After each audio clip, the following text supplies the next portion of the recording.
Castellanos, the live stream is now in progress. You may turn on your mic and start the meeting. Okay, good evening and welcome to the August 21st, 2024 regular board meeting of the Capistrano Unified School District. The meeting is now in session and the time is 5:05 p.m. Please note Trustee Davis is teleconferencing into the board meeting this evening and therefore all votes will be roll call. Her location is posted on the agenda. Ms. Hayes, please call the roll. Trustee Bullicus. Here. Trustee Davis, we are trying to contact her. She's not available yet. Trustee Jones. Here. Trustee Pritchard. Trustee Pritchard is not here yet. Trustee Hanachek. Here. Trustee Parham. Here. Trustee Castellanos. Here, Ms. Hayes, before the board recesses closed session, do we have any speakers? We have 3 speakers this evening, so I ask that you come to the podium in the order that I call your name. Our first speaker is Gina Johnson. Our second speaker is Sean Akajewi. I think I've said it right before, but I'll get better. Sadie Roberts. So Gina, come on down.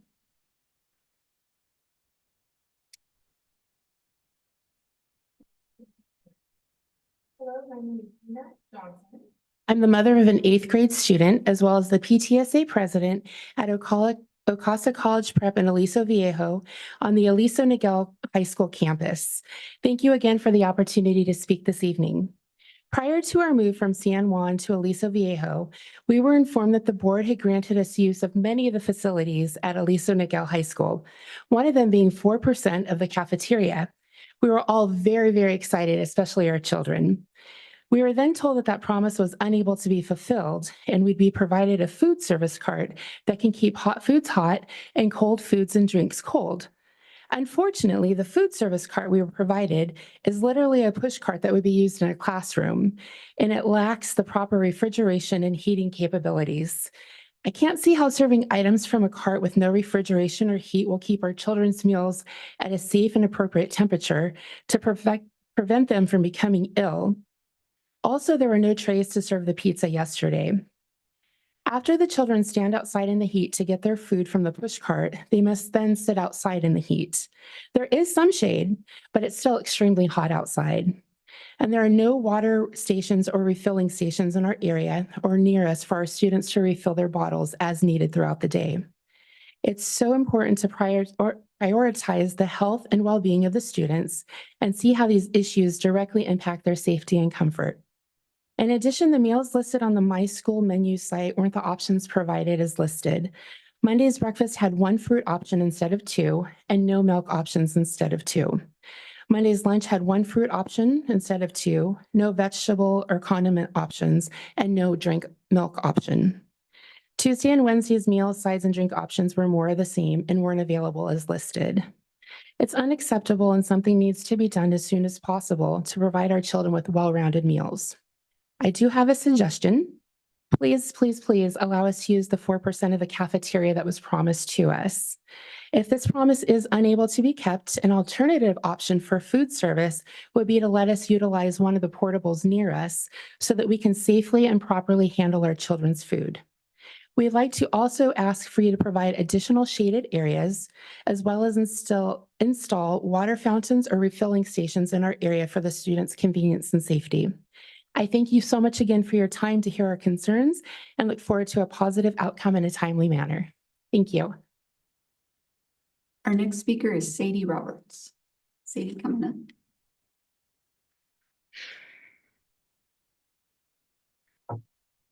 Thank you for allowing me the opportunity to speak today. I'm Sadie Roberts. I'm a senior at Ocasa College Prep, and I'm here to discuss what Gina just discussed. I stand before you as a testament to the transformative power of our school's unique and vital educational offering, not just in terms of academics, but on how it can save a life. A few years ago, I was at a crossroads. I was an academically gifted kid, but my world was unraveling. I was dealing with a major mental health crisis that left me feeling lost, hopeless, and at times unable to see a future for myself. At the time, the refuge I had in academics could no longer shield me. My previous school was not conducive to my academic or psychological growth and would have been detrimental to my health. Then we found Ocasa College Prep.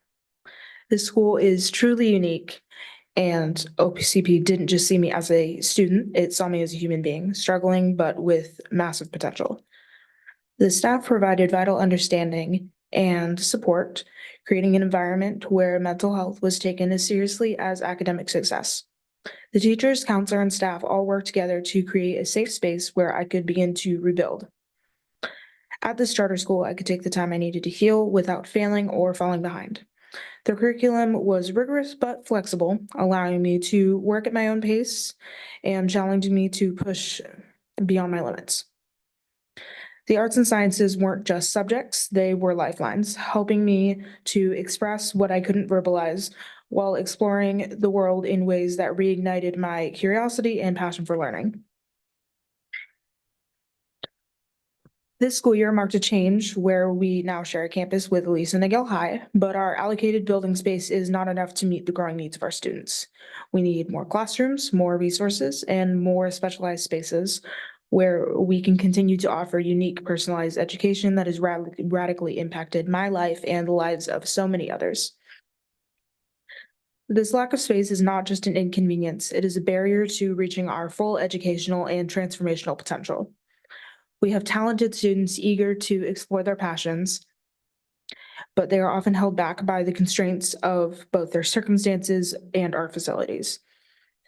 Imagine what we could achieve with access to a larger space, one that includes state-of-the-art labs, ensuring more safety and more influential experiments, expansive art studios where students can capture vast and abstract concepts, and a theater. By giving us more building usage on this campus, you are not just providing us with space, you are providing us more tools to help students like me. Thank you so much for your time. And our final speaker is Sean Ajekwe. Good evening, esteemed members of the board. My name is Mrs. Shauna Jakwe, and I am a dedicated teacher at Ocasa College Prep Public Charter School, which serves students in grades 6 through 12. I stand before you tonight to express my deep concerns about the impact that our current facilities are having on the quality of education we provide, as well as on the wellness and hygiene of both our students and staff. As you may know, Ocasa College Prep is co-located with Aliso Niguel High School. As we share this space, the limitations in our facilities are causing significant challenges that hinder the instruction and negatively affect student and staff well-being. First and foremost, our designated office and classroom bungalows, 5 buildings in total, lack sinks and running water. There are no water fountains or water filling stations within close proximity to our area. This not only creates barriers to effective instruction in classes like science labs and cooking class, but also poses serious concerns for student hygiene, especially after PE classes and during meal service. Our students require a safe, supportive, and healthy learning environment, and access to water is fundamental to that. In addition to these concerns, my colleagues and I have discussed during our professional learning community sessions the pressing need for additional space to deliver high-quality instruction. 3 critical areas are currently impacted. 1, lab instruction. We lack adequate space to effectively deliver lab-based courses that are essential for our A through G approved science and elective curriculums. This limits our students' ability to engage in hands-on experiential learning that is crucial for their academic success. 2, intervention services. We need designated space to provide targeted intervention services for students who are struggling academically and socially. Without this, we are unable to offer the individualized support that our students need to thrive. 3rd, IEP meetings. Finally, we require a permanent space to hold IEP meetings for our special needs students. These meetings are vital to our team of specialists, teachers, and staff for ensuring that each student receives the appropriate accommodations and support. And yet we struggle to find consistent private locations to conduct them. These issues are not just inconveniences. They directly impact the quality of education we can provide. They affect the health and well-being of our students and staff, and they limit our ability to meet the diverse needs of our learners. I urge you to consider the importance of addressing these facility challenges so that we can continue to provide the high-level education that our students deserve. Thank you for your time and consideration and for your continued commitment to the well-being of all students in our district. Thank you. Okay, the board will now recess to closed session to address the following agenda items. A, student expulsions, 2 cases. B, student readmission, 1 case. C, conference with legal counsel, anticipated litigation, significant exposure to litigation, 1 case. D, conference with labor negotiators, CUEA, CSEA, Teamsters, Kuma, and unrepresented employees. E, liability claims, 2 cases. F, conference with legal counsel, anticipated litigation, 6 cases. G, conference with legal counsel, existing litigation, 6 cases. H, public employee dismissal, discipline dismissal release, 3 cases. The board will now recess to close session. Thank you.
President Castellanos, live stream is now in progress. You may turn on your mic and open the meeting. Thank you, Ms. Hayes. Good evening and welcome to the August 21st, 2024 regular board meeting of the Capistrano Unified School District. The meeting is now in session and it is now 7:05 p.m. Trustee Davis is teleconferencing into the board meeting this evening. Therefore, all votes shall be by roll call. Her location is posted on tonight's agenda. Please note that we have Spanish interpreters attending this evening's board meeting and they are available to anyone in the back of the room. Oral communications is an opportunity for public to comment on issues that are not on tonight's agenda. Per board policy, time allotted for oral communications is 20 minutes with a maximum of 3 minutes per speaker. The per speaker time may be less if there's a large number of speakers. Speaker cards for oral communication will be accepted until oral communications portion of the meeting begins. If we have any students registered to speak tonight, we will hear that student be first before any adult speaker. The purpose of a school or school district is to teach. In addition to typical academic subjects, we want to teach young people appropriate behavior and respect for other points of view. Our students are watching and listening to us tonight. We appreciate your support tonight in modeling respectful and productive public discourse, so for our students and for our entire community. Okay, Ms. Hayes, please call the roll. Trustee Bullicus. Here. Trustee Davis. Here. Trustee Jones. Here. Trustee Pritchard. Present. Trustee Hanachek. Here. Trustee Parham. Here. Trustee Castellanos. Here, motion carries 7-0 by a roll call vote to adopt the agenda. Oh, sorry, I moved ahead. Sorry. I'm already on the next item. Okay, thank you. Pledge of Allegiance. We're going to start the Pledge of Allegiance. We have special guests in the audience tonight.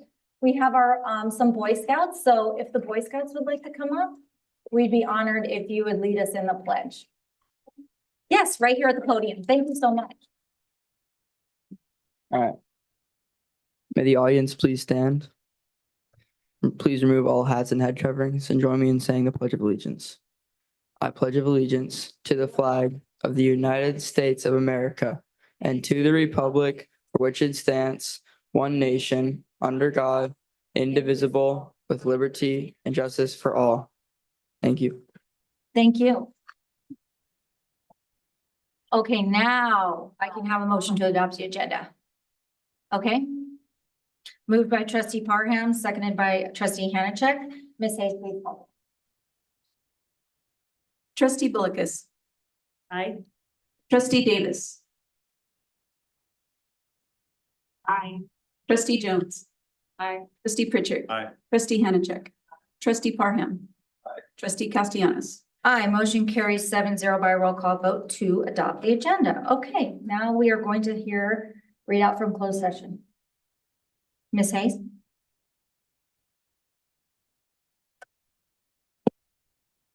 On agenda item A1 and A2, trustees voted 6-0-1 to approve staff recommendation on the following cases. Case number 2024032, case number 2024033. On agenda item B1, trustees voted 6-0-1 to approve the staff recommendation on the following case. Case number 2023033. On agenda item 3C, conference with legal counsel, anticipated litigation, trustees gave direction to staff. On agenda item 3D, conference with labor negotiators, no reportable action. On agenda item 3E, liability claims, items E1 and E2, trustees voted 7-0 to approve staff recommendations on the following case. Liability claim number 2209544 and rejection of government claim number 2212338. On agenda items F1 through F6, trustees voted 7-0 to approve staff recommendation on the following cases. ADR case numbers 202400529, case number 202400607, case number 202406110, case number 202400612, case number 202400708, and case number 202400729. On agenda items G1 through G6, trustees voted 7-0 to approve staff recommendation on the following cases. These are all OAH cases. Case number 2024010943, case number 2024030201, case number 2024030280, case number 2024040889, case number 2024041048, and case number 2024060106.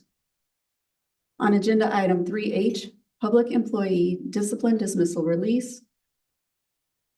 On item H1, resolution number 2425-02C, no reportable action. On agenda items H2 and H3, trustees voted 7-0 to approve staff recommendation on the following cases. Resolution number 242503C and resolution 242504C, and that concludes my report. Thank you, Ms. Hayes. At this time, I'd like to recognize Dr. Chris Brown, Superintendent, for opening comments. Thank you, and welcome back. So we're finally back in school, finally feels full again with the kids back. And I just want to start by saying a heartfelt thank you to the staffs at our sites. Yesterday, we welcomed back over 41,000 students into our 54 sites.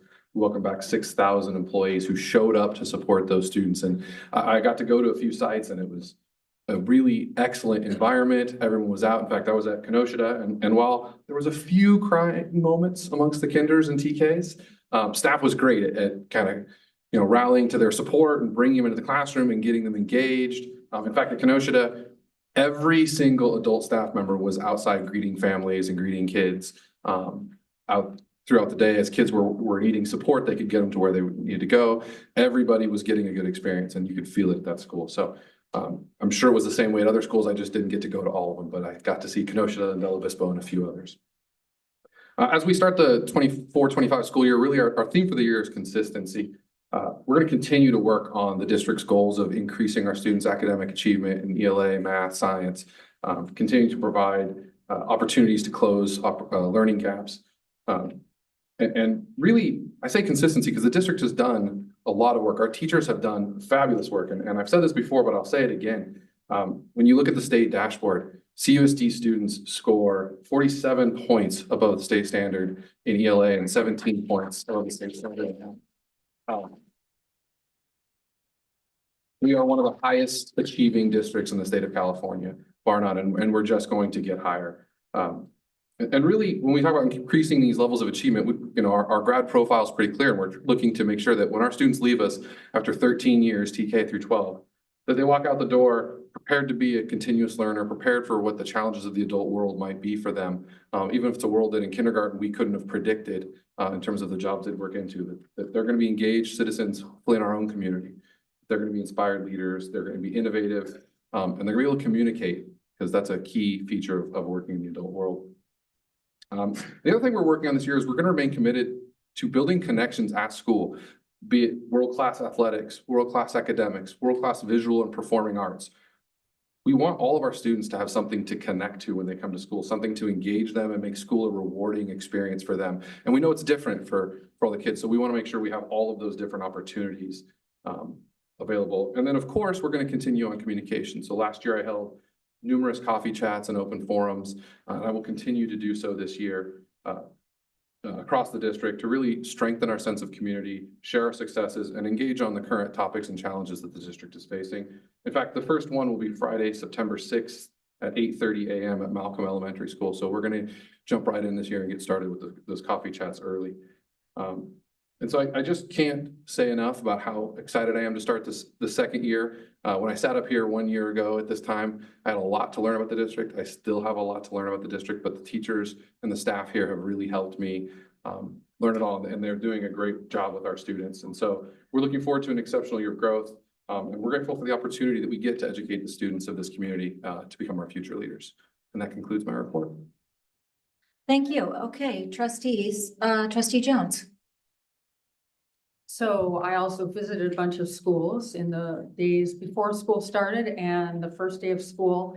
I really wanted to visit some of the schools with the newer principals, either new to the district or new to their schools, partly just to show support for those principals, but just, you know, it's a new day for everyone. So I was at Union High School, Del Obispo, Hankey, Bergeson, Kenosha, and then Ambule on the first day of school, and was there for the flag salute. I actually was asked to do the flag salute, and I know that at Ambule, they, if it's the week of your birthday, you get to lead the flag salute. So I asked all the kids who have summer birthdays like me to come up and lead the flag salute with me. So that was kind of fun. Yeah, it's having a summer birthday when you're a kid is not that much fun because nobody ever makes a fuss over you.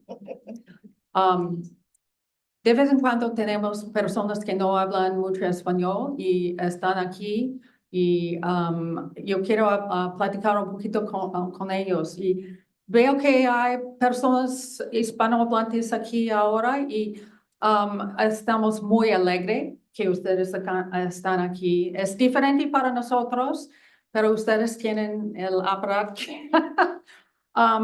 Espero que ustedes van a regresar otro tiempo por alguna cosa, porque esta es su comunidad, estas son sus escuelas y esperamos que ustedes van a venir para oír lo que hacemos para los niños, para la comunidad de todos. Okay, thank you. Thank you. Any other trustees? Trustee Bolkus? Trustee Davis, just 1 second, and Trustee Bolkus is gonna speak and then I'll. Go ahead. Oh, you want her to go first? Okay, Trustee Davis. Welcome. I'd like to welcome everyone back to school. This 2024 school year will be the best. I'm so excited for our students, families, teachers, and staff to be back in school. New pencils, new backpacks, new shoes, new friends, new teachers. Very, very exciting week. I'd like to welcome all the new students, families, teachers, and staff that are joining the CUSD family this year. You will love it. You will love it here. And I'd like to publicly thank and highlight our San Clemente High School Ed Foundation for their over $138,000 donation for so many things at San Clemente High School. I appreciate their time, effort, dedication for all our families, for all of our families in San Clemente High and San Clemente. One town, one team. Okay, thank you, Trustee Davis. Trustee Bolkus. Good evening. My message is short. I thoroughly enjoyed the last 2 days visiting all the schools in my area, Area 7. And as the administrators, you know, when they work throughout the summer, they get a lot of work done because they don't have a lot of interruptions. But as I think the summer wears on, it's like, where's the energy with the kiddos, you know, with the students?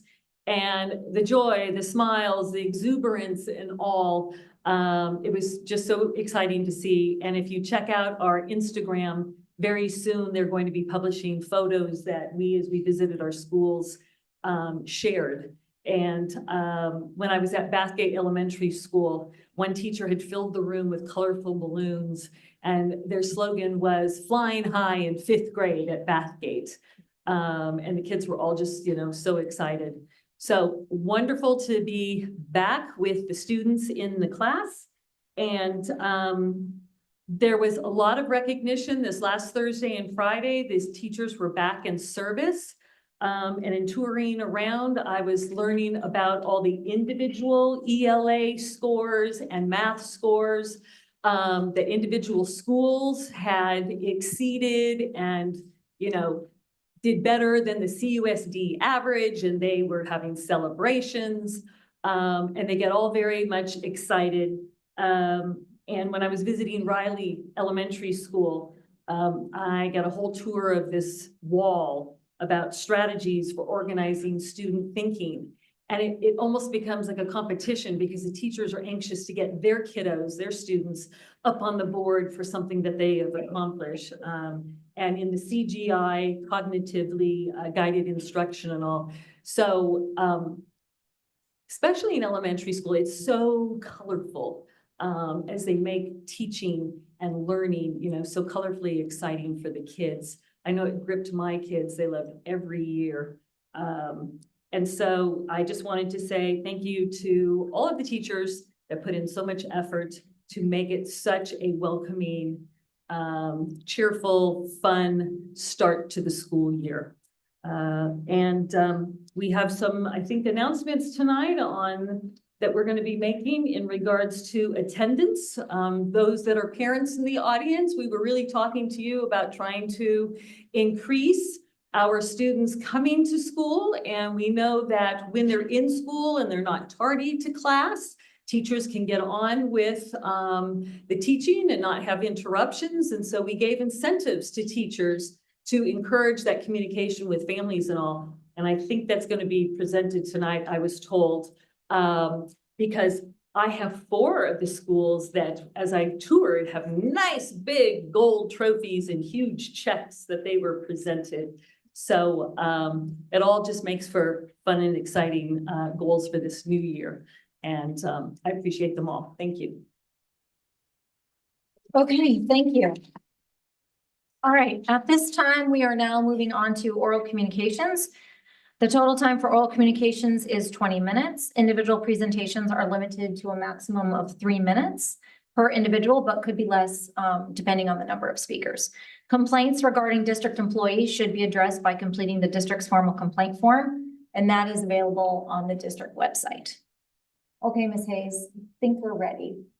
We have 29 speakers this evening, so we can reduce the time to 1 minute and hear 20, or would you like to hear all 29 at 1 minute? I'm good with 29. Everybody good with 29? All 29 right now? Yeah. Yes, correct. And as a reminder, we may have some speakers requesting translation. They will be granted 2 minutes. Correct. Okay. In order for that translation to take place. Yes. Okay, perfect. Okay, I'm going to call the first 10 speakers. I'm going to ask that you start lining up and we'll get through this efficiently. Thank you. Sarah Phillips, Candace, Amy Baxter, Shireen Smith, Ann Hewitt, Nancy Rohr, Nicole Stivers, Shelley Welcome, Donald A., and forgive me if I pronounce your name incorrectly, Chantel Voss. Sandra, please go ahead. Good evening. I'm Sarah. I have 2 kids in the district and I attended CUSD schools K through 12. The first day of school was great for both my kids. I have a 2nd grader at Truman Benedict and a freshman at San Clemente High School. The oldest wanted me to give a shout out to a couple former teachers though, Mrs. Wasinger and Miss Page at Bernice Iyer Middle School. My daughter had Wasinger for 7th grade English and 8th grade social studies, and she made her think critically and work hard. She's a great asset to our students, as is Miss Page, the art teacher at Bernice Ayers. My daughter loved having a year-long art class, and she got named Art Student of the Year. So toot toot to my daughter. I know it's only been 2 days, but my freshman is really excited about the JROTC program. I understand that Trustee Hanachek is responsible for bringing that to our campus, and I thank you for that.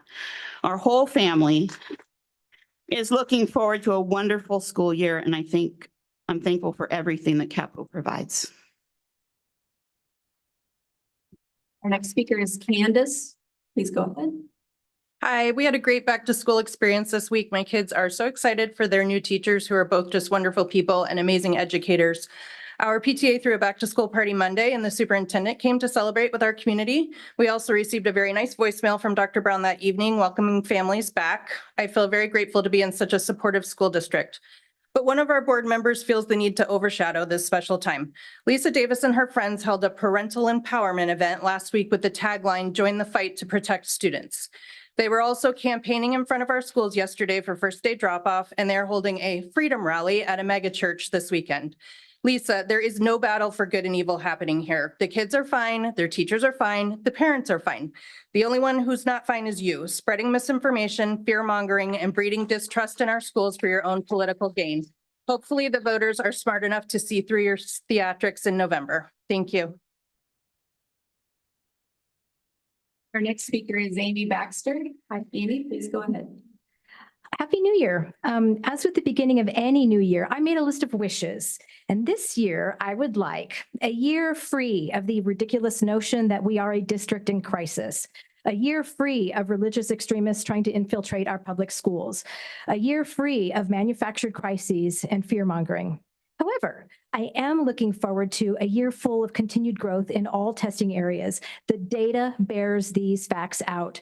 CUSD continues to trend upwards. Thank you, Dr. Brown, for making this information so easily accessible for the public. I'm looking forward to a year full of discovery, intellectual growth, inclusion, acceptance, and tolerance. A year full of our amazing teachers and support staff providing the best education in the state of California.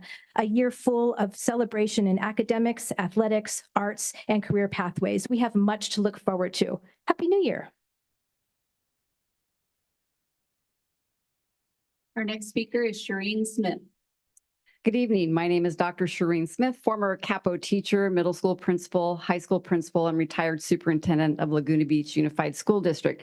I was also an activities director at Dana Hills High School, and tonight I'd like to commend the student council programs at Dana Hills and Aliso Niguel High Schools for their recognition as 2024 National Councils of Excellence, two of the only 10 schools in California to earn this distinction. The annual awards recognize middle and high school student council across the country that meet high standards and integrate leadership, voice, engagement, and student service into their programs. These student councils have a high level of responsibility as they plan events for their peers and community. They learn invaluable leadership skills, including budgeting, time management, communication, and collaboration, all of which will help them succeed in college, the workplace, and the military. Kudos to these two schools and to all of our high schools for the outstanding student council programs. Thank you. Our next speaker is Anne. Hi, my name is Ann Hewitt. I live in Ladera, and I'm here because I was hearing this crazy stuff about how the schools are in crisis. And, you know, I look it up and our schools are doing great. And my kids graduated, went through the schools from kindergarten through high school, are at UCLA and Berkeley now, are getting straight A's. They had such a great foundation. I was really involved in the schools, the PTA and helping out at the school when they were in the school. Great teachers, great everything. I'm just really proud of the school district, and it's disheartening to hear negative things like that are just not true about our schools and their excellent programs, both for students like my kids that were able to move on and do go to college, but also for kids that are disabled or getting trade skills and things like that. So I appreciate all of you. Thank you. Our next speaker is Nancy Rohr. Nancy Rohr. There is a school board forum being hosted by Calvary South OC in a few days with only a few select group of candidates invited. I do hope people will notify the IRS, as I have done with the form 13909, which I have here, because on the IRS website, it says to be tax exempt under section 501c3 of the Internal Revenue Code, a church may not participate in any campaign activity for any political candidates. As a former employee of churches for 35 years, it really bothers me that they're doing that. And to plagiarize an amazing speech I heard last night with a couple amendments, I'd like to say, shutting down the foundations of education from heritage foundation-based charter schools to vouchers to banning books, none of that will prepare our kids for the future. Demonizing our children for being who they are and loving who they love, look, that doesn't make anyone's life better. Instead, it only makes us small. And let me tell you this, going small is never the answer. Going small is the opposite of what we teach kids. Going small is petty, unhealthy, and frankly unprofessional. Thank you. Our next speaker is Nicole.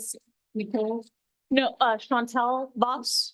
Nicole is our next speaker. Nicole Stivers. Hello, I'm a new parent here at CSUD. My TK student was dropped off this morning at RH Dana, and I'm really just here because I'm a single mom, and I'm hoping that I can get some resources or help to bring down the 40 family wait list at the after school YMCA. And the good news is that the principal is on top of it, and she contacted me today, but it just seems like there's a staffing issue. We can't hire people fast enough. So please take my contact information and let me know if there's anything I can do or you can do to help. Thank you.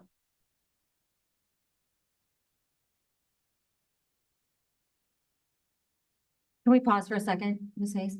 So just, can we keep the applause and maybe hands when we're excited and we want to celebrate what someone is saying, but we want to get through the speakers so we can hear everybody. Thank you very much. Our next speaker is Shelley Welcome. Hi. We have a good school district. We have teachers, staff, and administrators who really care about kids. The current board has worked on improving schools and growing student opportunities. Thank you, Amy Hanachek, for the ROTC program, supporting school choice, and a new San Clemente gym. In 2008, a slate of people, heavily funded by an outside group, took over our district. Instead of working on issues to improve student outcomes, they grandstanded, they insulted teachers and our schools, they sowed division and negativity. Parents fought back and took back our district. We wanted safe schools and our children to receive a good education. We wanted our hardworking teachers to be respected and retained. Right now, we need trustees who will work on education and not be sidetracked by culture wars. An outside group seems to be funding a slate of CUSD trustee candidates. They seem to be using religion. There needs to be transparency. It looks like the same 2008 dark money group. Please don't be manipulated. Students should be learning reading, writing, music, art, history, STEM, Spanish, and not Thank you, who Shelley. to Our bully. next speaker, your time is up. Our next speaker is Donald.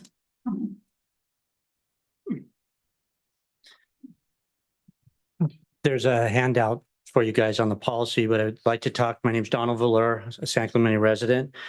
Board Policy 611, school calendar requires juniors and seniors to be enrolled in 5 classes per semester. Board Policy 611 was adopted February 8, 1999, and the last revision was May 25th, 2011. California Department of Education Regulation 46146 allows students enrolled in community college courses to have 180 instructional minutes per day for the school district to receive ADA. 4 high school class periods will have 240 instructional minutes to meet regulation requirement. Specifically, my son, who has a 4.8 GPA, took Spanish at the community college over the summer and is currently enrolled in Spanish 2 at the college. He is also taking 3 AP courses and honor pre-calculus. Your time is up, and I will have your information. Our next speaker is Chantel. Hello, I'm Chantel Voss, live in Ladera, and my 3 kids go to Oso Grande Elementary School and San Juan Hills High School. And actually, what Dr. Brown said today was something that really connected with me. He said that he hopes that every student has something to connect to, and that has certainly been true for my kids. My son kind of struggled throughout everything. He's just started his freshman year. And I cannot tell you, I've never seen a glimmer in his eye about anything. And virtual enterprise, the intro to business courses, he's finally, something has come alive. And I just want to say thank you. We didn't have that opportunity when we were going through high school, and he's found something to connect to. My daughter was one of the reflections winners at Oso Grande last year. And then my other daughter has struggled since COVID with reading. And because she got the pullout program that we had, she's now above standard. Thank you, Chantel. I'm going to call the next 10 speakers: Trudy Padobas, Martha McNicholas, Mary, Linda Moore, Donna, Luca, Blanca, Natividad, and Heather.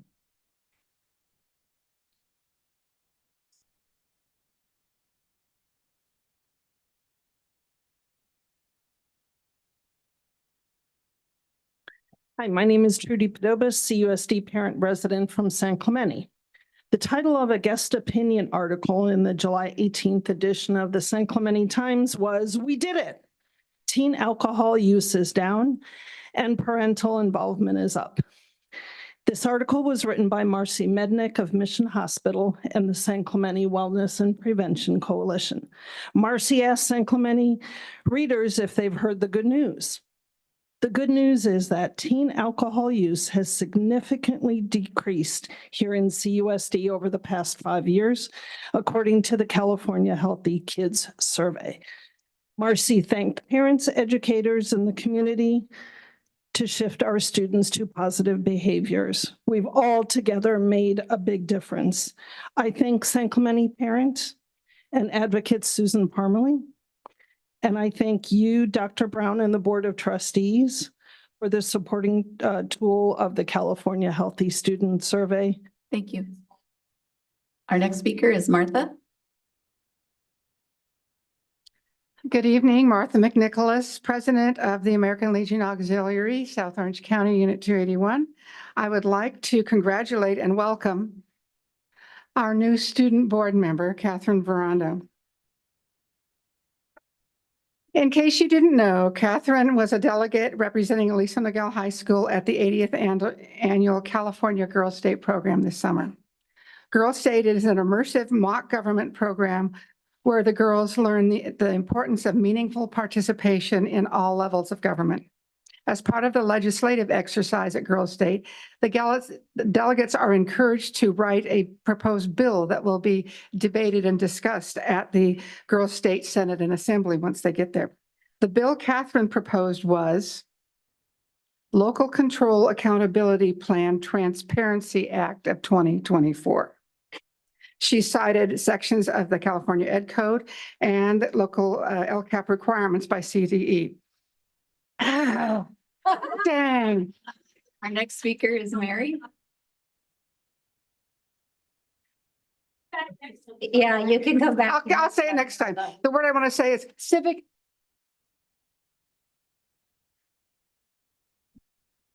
Our next speaker is Mary. Yes. Following Mary, we have Linda and then Linda Moore. Mary, go ahead. Okay, thank you. This is regarding parental involvement and information. I'm going to read a letter from Chloe Cole. She's 20 years old now, and she feels she was very deceived by the transgender movement. She was an 11-year-old student up in Northern California who felt like she was confused about her body. The internet told her she must be a boy trapped in the boy's body, a girl, whatever. They had no idea what to do. So her parents went to see the experts, and the experts gave them very bad advice. They said that, would you rather have a dead daughter or a living son? Given these choices, the parents had no idea what to do. They were not adequately informed.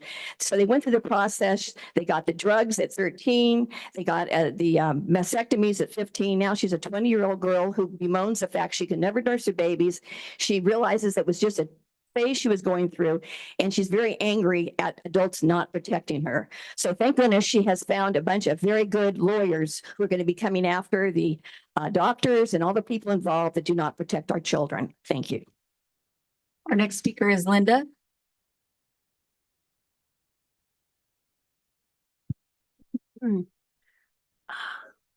AB 1955, called the Safety Act, is full of deceptions and distortions.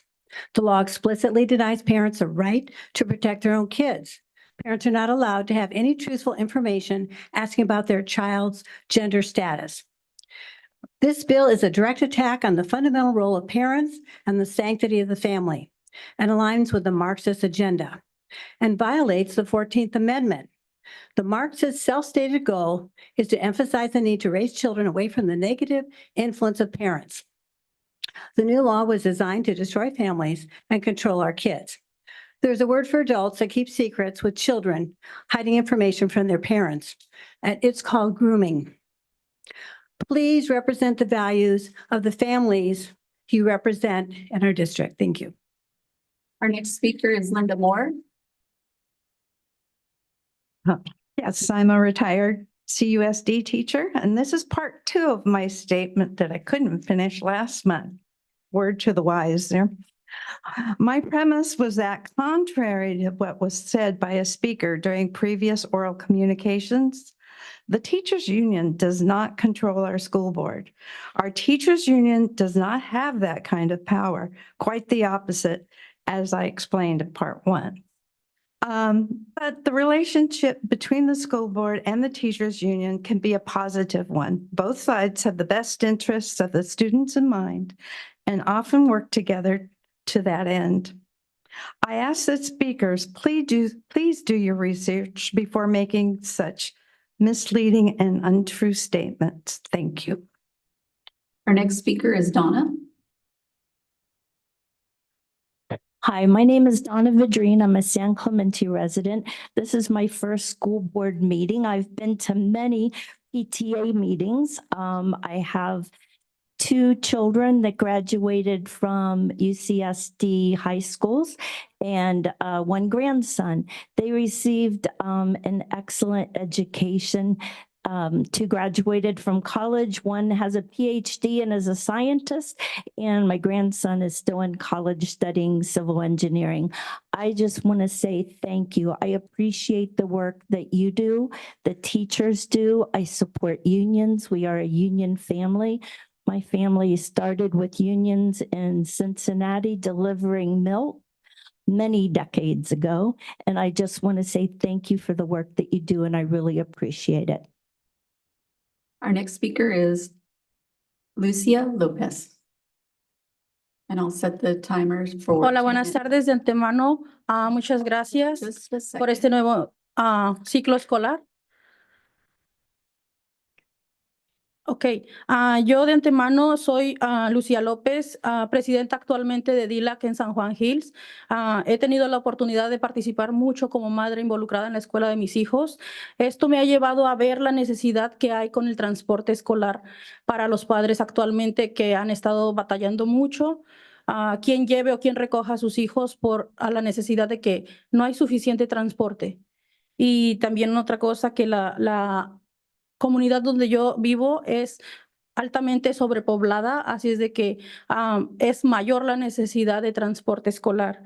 Y contemplando también los ingresos de las familias que vivimos en esta comunidad, que va alrededor de $36,000 al año, podemos contemplar que el gasto de vivienda es muy alto para tener y pagar a cada persona que se recoge a los niños de la escuela.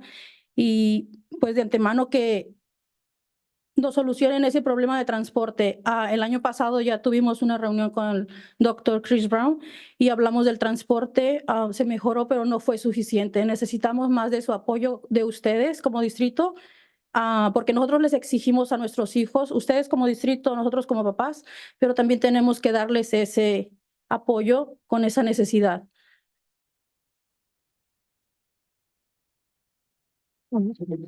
Buenas noches, mi nombre es Lucía y soy presidente de la... I'm sorry. I'm so sorry. Good evening. Good evening. My name is Lucia and I am president of the DLAC and I'm represent parents from San Juan Hills High School and I'm here to talk about transportation. Transportation is very expensive and we are asking you to help us with the cost of transportation to the community of San Juan, where the majority of the community there is low-income families. Thank you.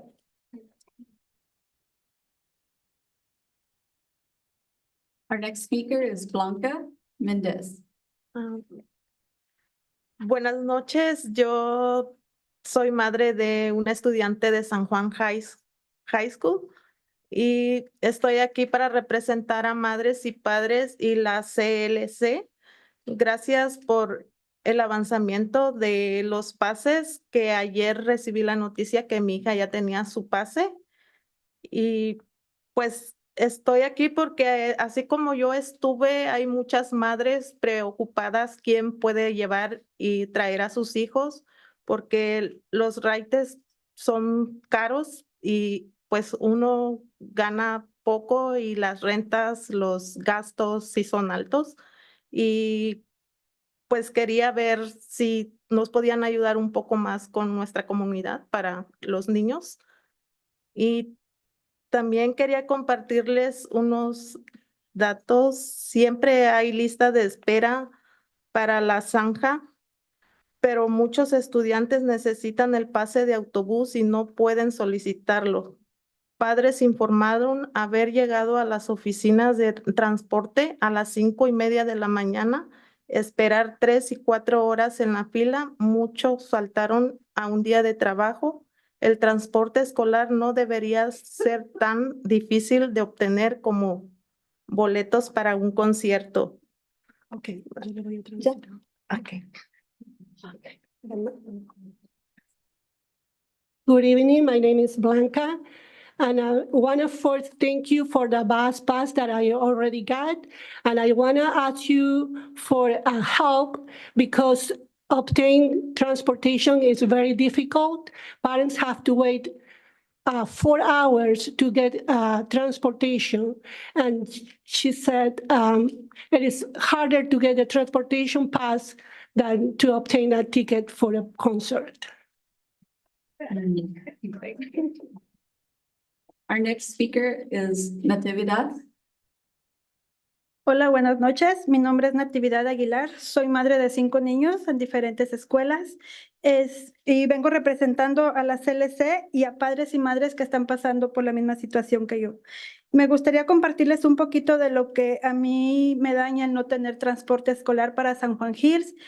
Siendo que tengo niños en diferente escuela, me complica conseguir un empleo estable donde yo pueda estar en un horario. 8 de la mañana no puedo estar yo en ningún empleo porque tengo que llevar a mis hijos a diferente escuela. Dinero, pues sería imposible para mí, siendo que soy madre soltera, pagar a alguien para que me lleve a mis hijos.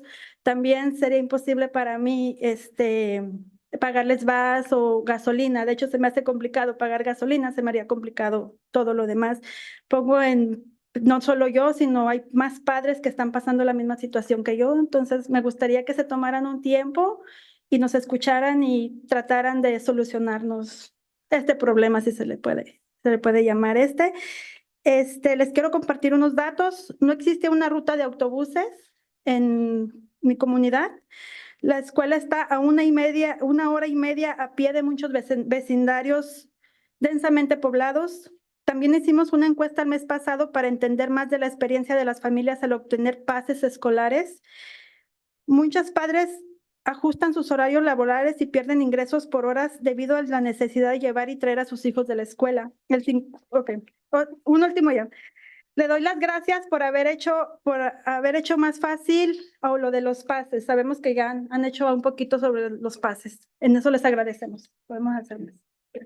Good evening, my name is Natividad, and I'm here representing many parents who have the issues with transportation. And I am a mother of 5 kids.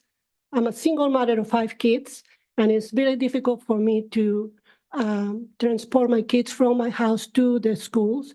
And they make a survey for parents and talk about the schedule of the buses that are not. They have difficulty with the schedule because the parents have to work. And 50% of the parents of San Juan Hills High School don't have to pay for transportation to take the kids from La Zanja to the school. And 73% of the parents have to pay for transportation while they're waiting in the system for bus passes. Thank you. Our next speaker is Heather Chapman. Hi, my name is Miriam Zuniga. I am here representing Unidos South OC and the community of the Capistrano Villas. I also have a student in San Juan Hills High School. I'm sorry, speaker, did you fill out a card? Sorry, we traded. Is that okay? Because I didn't get a slip. I couldn't get a slip on time. We can't. For me to give her my card? No, we can't. We're not allowed to do that. We have to register every speaker. I apologize. And we will take any information that you have and make sure the board reads it all. So difficulties with school transportation have been impacting the community for a very long time. There are 3 main issues: the quality of available bus spots, the application process, and the McKinney-Vento students' access. Gratefully to Dr. Michael Gomez, a lot of the McKinney-Vento procedural flaws have been fixed over the last 10 months. That leaves available bus stops and the application process. Available bus spots, our community is saying that for many years, the wait list has been very long at the La Zanja spot. People are waiting the entire school year and then they give up and don't try the next year. So we don't even know what the true need is. And then that information gets spread around to other people And so the need is not even on paper of how much transportation need there is.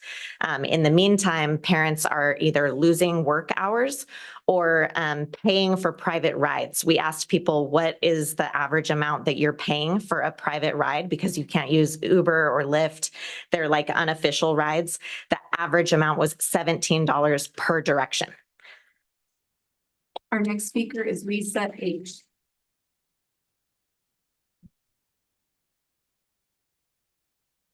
The next speaker, I'm going to call the next group of speakers, Lisa H., Aaron, Linda R., Barbara, Jamie Hansen, Shan, Luca, and Brianna. Lisa, go ahead. Before asking a child a question, you were never. I'm going to stop you just a second. Everyone stay about this far from the mic because then we can't, it's distorted. We can't hear you. So How's this? step back. Still back? Yeah, a little bit back. Perfect. That's All right. better. Okay. So much. Thank you. Before asking a child a question you were never asked as a child, I'm going to read an excerpt from these two books. She is She, a book about your identity. She is she. She is not he. She is not we. She is she. She is a mother. She's a daughter. She's a sister, not a brother. She's a Grammy and an auntie. She's a bestie, not a grampy. She is she naturally, biologically. She is she. Or he is a boy. He, and this is, he is he, a book about your identity. He is not she, he is not we, he is he. He's a son, he's a brother, he's a father, not a mother. He's an uncle, he's a grampy, he's a buddy, not a Grammy. He is he, definitely, biologically, he is he. Of course, there's no money in teaching the truth, but there's a fortune to be made when you're causing gender confusion. Please stop the Healthy Kids surveys. Our next speaker is Aaron. Aaron, please come forward. Good evening, trustees. My name is Erin. I have a daughter that just graduated from San Clemente High and is off to UCLA, #1 public school. She couldn't have gotten there without the excellent teachers that we have here. My son is looking forward to marching band at San Clemente High. I'm looking forward to working at the taco stand. So if you see me, come on over and say hi. It's been almost a year since Trustee Davis introduced the parental notification policy that failed. Yet every month we still hear from people who are unhappy that did not pass. Every month they claim the district is in crisis, we're losing students. They push their hateful opinions about LGBTQIA plus students here. They claim the district is falling behind in math. It's really unfortunate that they don't stay to hear enough from Dr. Brown that the reason for declining enrollment. It's unfortunate that they weren't here when one of the trustees asked if we've ever had parental complaints about our policies, and the answer was no. They were not successful in gathering signatures for their ballot, and I'm thankful for the 5 trustees that voted to not pass. Linda R. Linda? Good evening.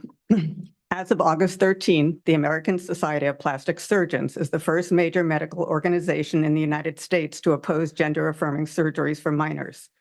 According to the plastic surgeons, evidence of surgery's long-term effects is poor, giving surgeons little confidence that the benefits outweigh the harm. This doctor stated that the issue of gender-affirming care has transformed from that of a medical care to a political point of view. Plastic surgeons are physicians. Their whole purpose is to do no harm.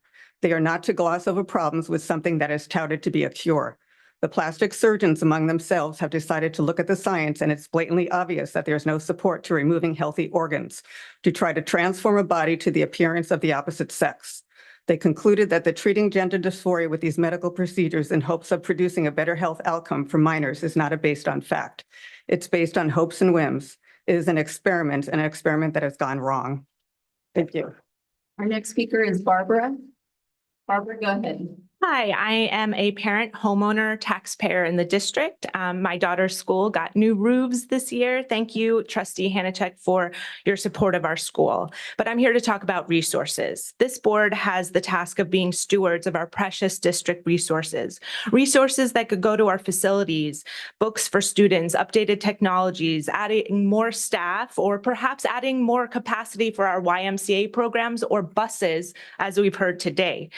I'm asking this board and the superintendent to release publicly the costs incurred by this district when it addressed trustee Davis's failed outing policy last year. Taxpayers deserve to know not only how much was spent on attorney's fees, but costs associated with staff time and added security, et cetera. In the interest of transparency and accountability, please release these numbers so we can understand the amount of money our children missed out on. Thank you. Our next speaker is Jamie Hansen. Go ahead. Hi, thank you. I am a parent of a fourth grader, newly fourth grader at RH Dana. And we had a wonderful first day yesterday. We have a brand new community garden that's being built and it's beautiful and we can't wait for it. Also grateful for the new roofs so that there is not rain dripping down on our kids during class. So thank you for finding the money for that. We appreciate that. I just want to echo what Barbara just said, and I just hope that for the next year and as we move forward, we can really work together as a community to make sure that the actual needs of people in our community are met and not keep bringing in this conversation about plastic surgeons. We don't have plastic surgeons at our schools. Some of our schools don't even have nurses full-time, right? So let's focus on what we're doing in our schools instead of bringing in this. I don't even know what this has to do with our school, what the speaker just shared. So I hope we can focus on the real problems. Thank you. Next speaker is Shan. Shan, go ahead. I've submitted a proper request per the Brown Act to discuss the district's policies and practices regarding gender transition plans called Identity Support Plan. My request was denied by both the district representative and Superintendent Dr. Brown in an act of doubling down on district secrets, stating this particular topic was discussed at length at a school board meeting in the past year when it was absolutely not. This topic is undoubtedly related to school district business and is of significant public interest. The failure to place this item on the agenda for open discussion appears to contravene both the letter and spirit of the Brown Act, which aims to ensure transparency and public participation in local government decision-making. I respectfully request the board immediately place this on the agenda for the next regular board meeting and provide a written explanation for the previous failure to include this on the agenda. The creation and implementation of policies affecting students' well-being and privacy are matters of utmost importance to the community. The public has a right to be informed about them and participate in discussions on these issues. Thank you. Our next speaker is Luca. Good evening. I just want to wish everyone an amazing school year. It's been great so far. Our students, staff, and teachers are all excited. I am looking forward for our district to continue to rise. Our numbers are outstanding. Also, I'd like to remind everyone out there, please just go to California School Dashboard for facts. This is a state-run website where our numbers are there and you can compare each school to any school you want in the state. And also, this is the time to join your PTA. We're an advocacy group, so please join your local PTA. Thank you. Our next speaker is Brianna Zimmerman. Good evening, trustees. My name is Brianna. I have two kids here in the district. They just started 3rd and 4th grade yesterday. They're super excited for this year and have already told me what a great year it's going to be. So we're so excited.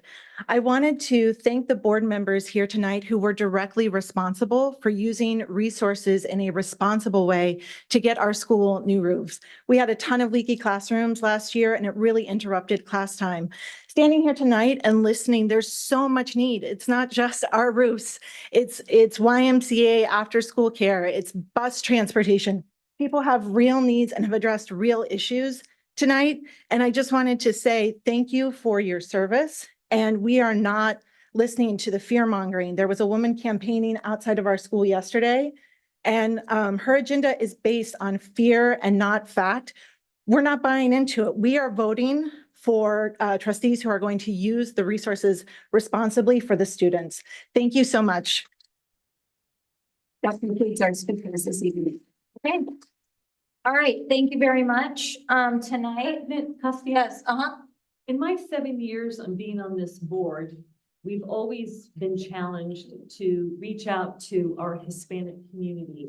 And this is the first board meeting I have been at that we have had families come and speak to us with an interpreter. Can we thank them for spending their night? I mean,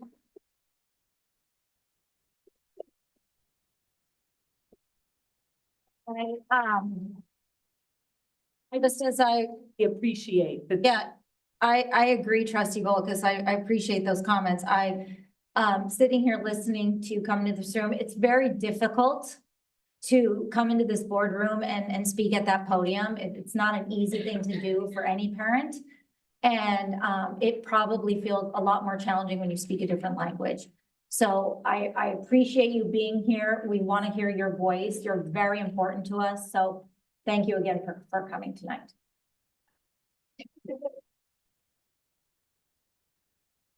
Thank you. Okay. Lisa, go ahead. I would also like to echo that. I appreciate the interpreters. I appreciate the families that came and shared their concerns and the support that we have to help make sure that all voices are heard. Thank you. Thank you.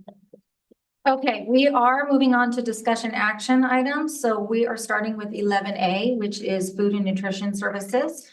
At this time, I'd like to recognize Clark Hampton, Deputy Superintendent, Education and Support Service, to present the item.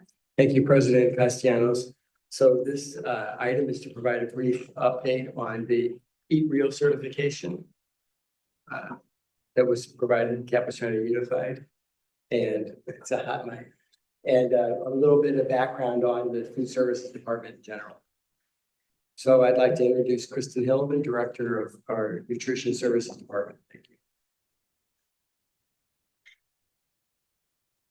Good evening, Board, Superintendent, Cabinet, and all of you guys.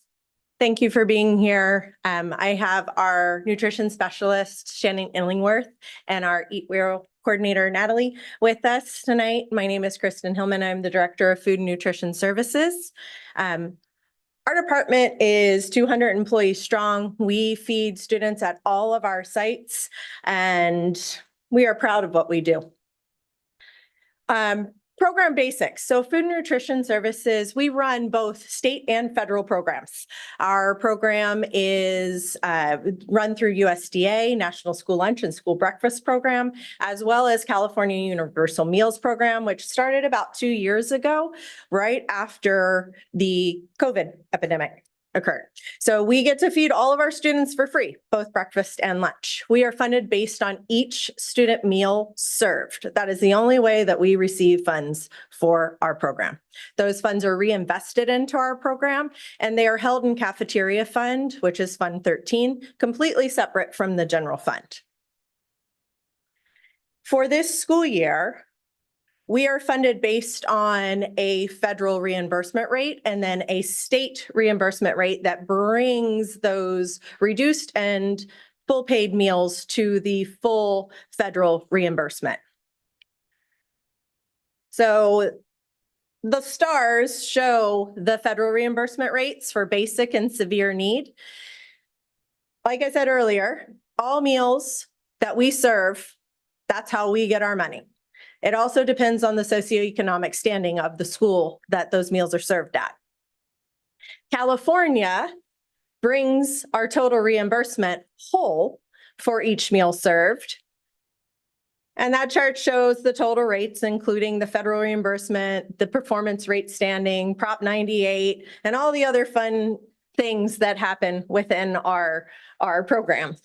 So we get both basic and severe need funding for breakfast. And we also get our National School Lunch Program funding, which is less than 60% free and reduced, because that's where our district stands. We do not have above that 60% threshold.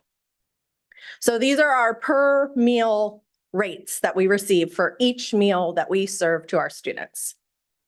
Shannon's going to go over nutrition regulations. You want to hold the clicker? Sure. So part of my job as nutrition specialist and a registered dietitian is to make sure that our breakfast and lunch meals are healthy for kids.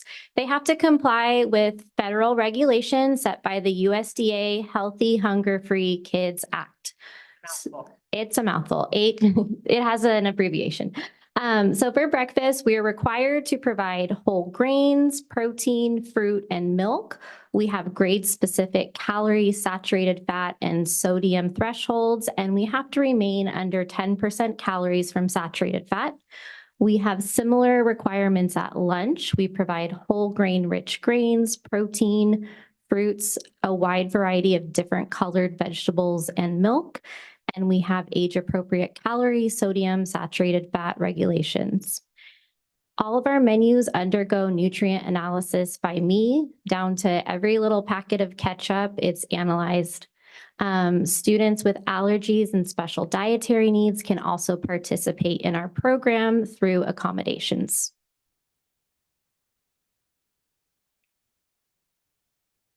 So we're going to show you a video that shows, some of you have seen it, some of our different school sites and how many meals they serve, the square footage of their kitchens, and just what our program actually looks like for those of you who have not been to a school to see. Today, you're going to go on a tour with us to some of our school sites. We have over 55 school sites to show you some of our kitchens, serving spaces, and students that enjoy our meals. The elementary schools get all of their food prepackaged. Some of it prepackaged from the manufacturer, and some of it is assembled and packaged in our central kitchen.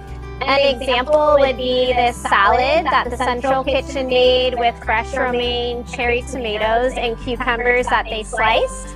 They would package it in the container in film, and then it gets sent to the elementary schools.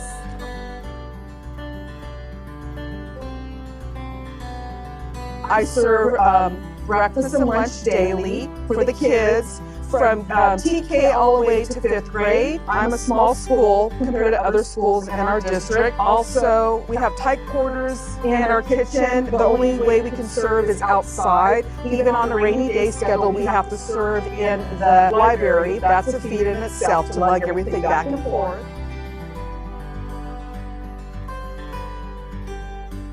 We're at the Dana Hills High School kitchen. This kitchen cooks on site. They receive food from our distributor, our produce company, and our dairy company. We just finished our breakfast time. We served around 340 students during breakfast each day. Right now we're getting ready for brunch, and we just got our delivery, so we're working with that too. One of my things that I love working here is just helping every student, and then when they leave with a smile.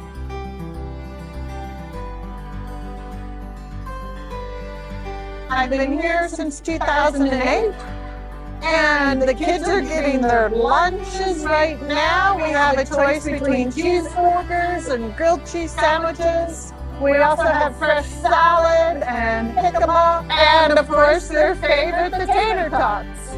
There's a chicken drumstick in here with whole grain waffles that were put into this compostable container and then sealed with packaging and then frozen at our central kitchen. The food service is a pretty good system, and they have the food at the central kitchen, and they just bring it all in, and then the kids get to enjoy their meals.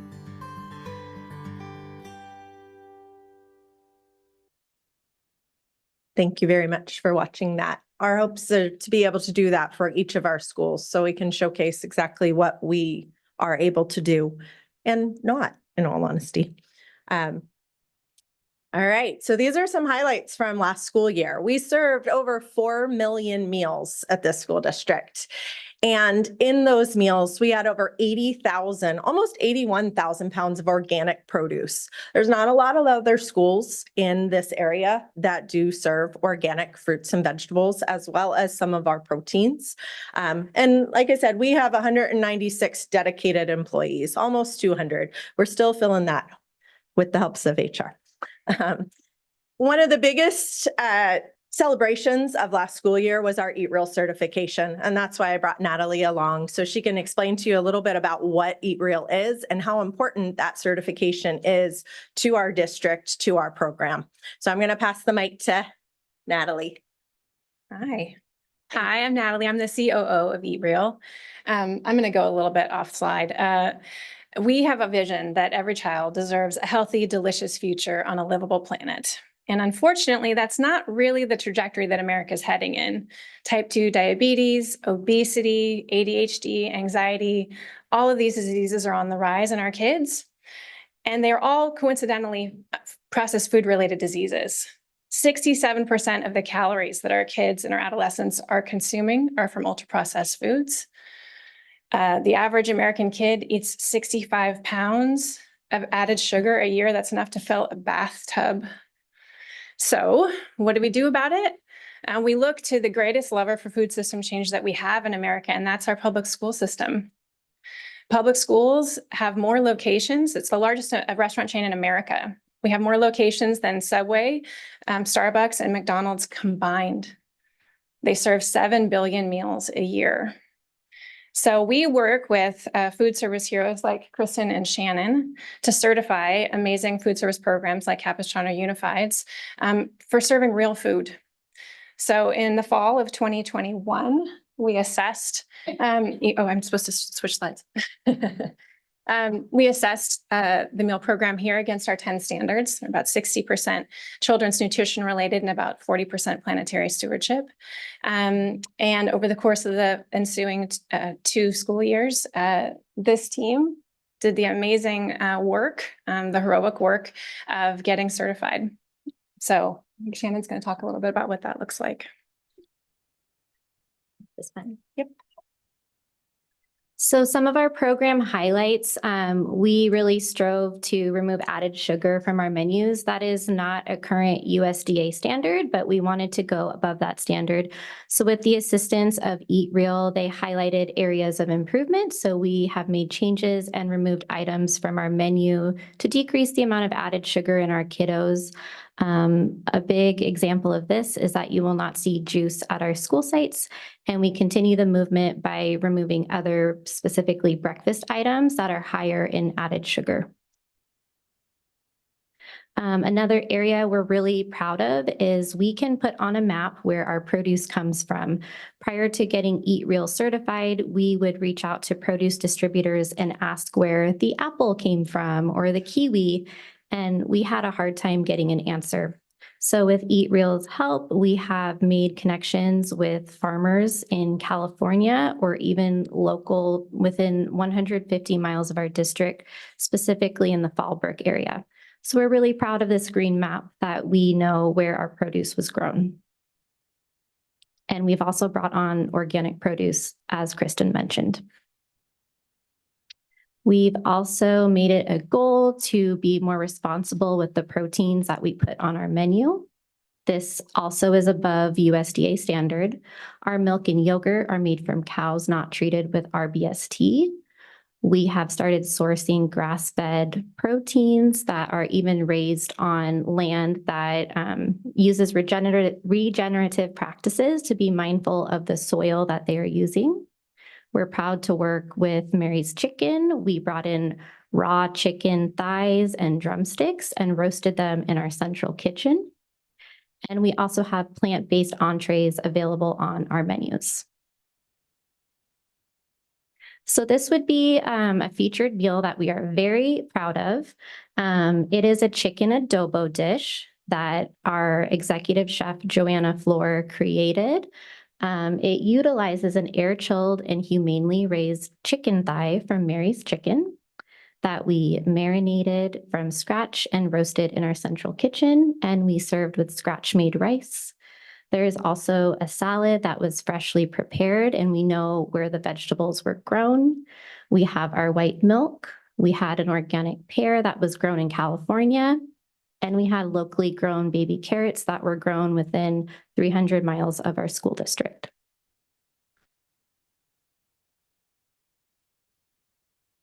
So some new goals and things that we're going to be doing for this school year already happening as of yesterday, decreasing more in the added sugar category. We removed the oatmeal chocolate chip bar, which takes away an estimated 20,000 pounds of added sugar from our menu. That's based on the number of oatmeal chocolate chip bars served last school year. And we removed cinnamon swirls from our secondary menu. That takes away an estimated 9,000 and some change pounds as well. That is also based on numbers of service from last year's menu. We are continuing to increase locally grown organic produce and work with different vendors. We've recently awarded RFPs. You guys helped us do that in the last few board meetings to over 9 different produce vendors, some very local here in Fallbrook, and then as well as organic cheese provider, different protein providers who do work with the humanely raised and regenerative ranch farmers. And we continue to strive for transparency in our menus. We're very intentional about what we menu for our students. Our kitchen facilities are typically quite small and maybe not as user-friendly for a lot of scratch cooking. So we do the best we can with what we have available to us. And I think we're doing a pretty darn good job. So we are school lunch heroes. It's a couple other highlights that are really exciting for our middle school students this year. We are making pizza on site instead of using vended meal pizza. Some kids might get upset, but it's way better. I'm a pizza connoisseur, and this is really good school pizza, honestly. So school pizza is different than pizza you're going to get at home. It has whole grain crust. It has low fat cheese. It's legit. But this pizza is very, very tasty. We did a sampling of it in our central kitchen the other day. And everybody's like, whoa, this is really good. So maybe a dinner for you guys. And then we are getting ready to start construction in our central kitchen at some point in time, Mr. Forney. Sometime in the spring, we are going to be expanding a little bit to give us some more space to do some more work in this arena. Our job is to make sure our students learn better when they're properly nourished. So thank you very much for your time and allowing us to share. We appreciate it. And we have some Eat Real certified stickers if you guys would like them, any of them. I will put them up here and sit some to the back. I'm going to get this back down to that. Okay, thank you. Do we have any speaker cards? Oh, we have speaker cards? No speaker cards. Okay, Trustee Davis. Thank you. What an incredible presentation. Thank you, Kristen Hellman. I'd like to really let you know how much I appreciate your work in choosing Christian services. Trustee Bulletin, Trustee Jones, and I have the privilege of attending several of the Eat Real events at our central kitchen with Natalie and her team from Eat Real. Incredible, incredible work, and I'm so grateful for our partnership there. I love that we're partnering with our local farmers, and some of our fresh produce is coming directly from our local farmers. And I appreciate the efforts to increase that percentage constantly. The sourcing of responsible proteins and decreasing our sugar content is amazing. It's second to none. We know how important it is that our students come to school and have great proper nutrition, so it's amazing. And I also am very excited for the renovation that will be happening at our central kitchen soon. Okay, Trustee Parham. Yeah, whatever you're doing is definitely working. My 6th grade daughter has been bragging all summer to my 5th grade daughter about the pizza that she's going to start eating. So something is definitely attractive. And this food is nothing like what I grew up on. So I'm happy to see how much it's evolved. I do think we have some challenges, and it's not with regard to the food we're offering. It's regarding the format and how it's how these kids have to line up for it. And, you know, kids are kids. They want to go out and play.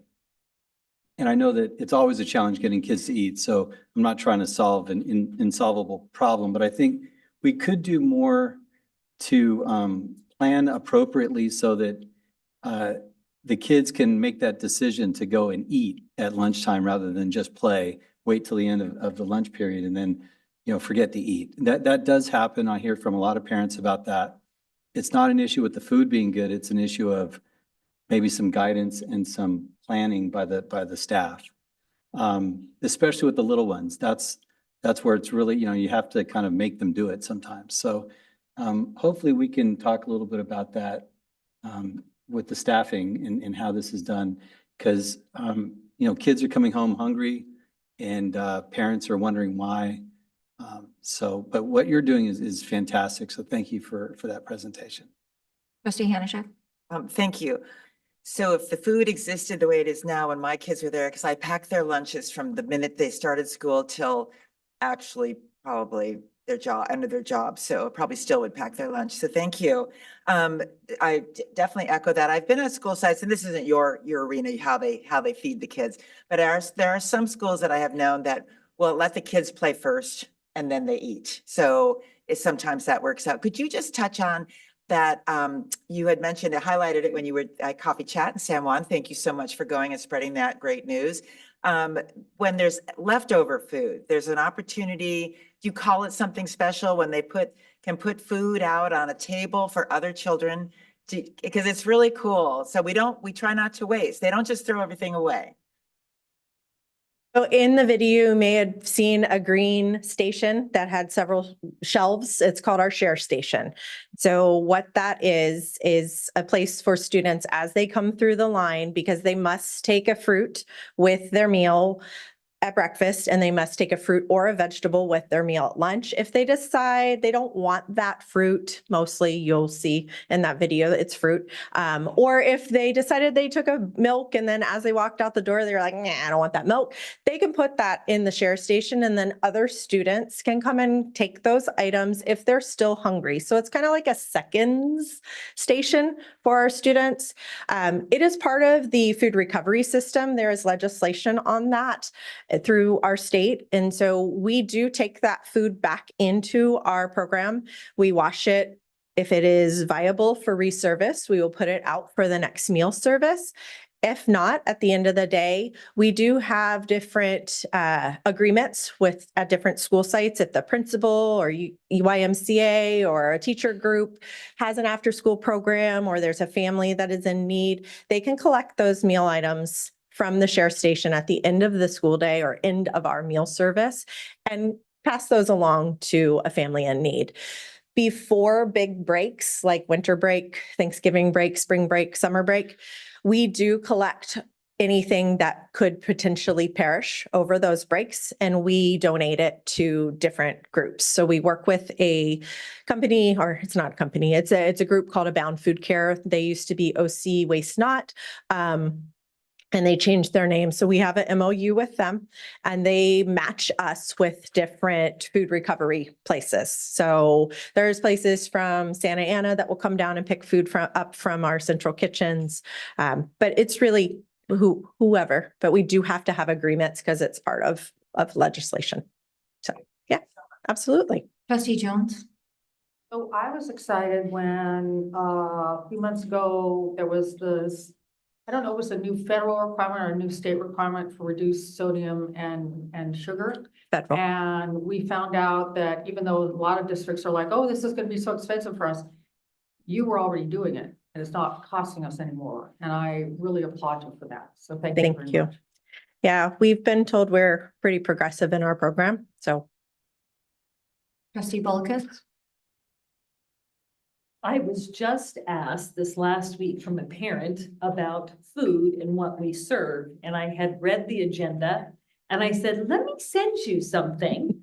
And I sent them the PowerPoint presentation. I couldn't send the video. This video that we watched, I think parents would love to see and really understand. So question is, can we put it, or is it already on our website? And can we distribute it to our PTAs? Because as we discussed, when our PTAs know about something, it's a great way to disseminate information.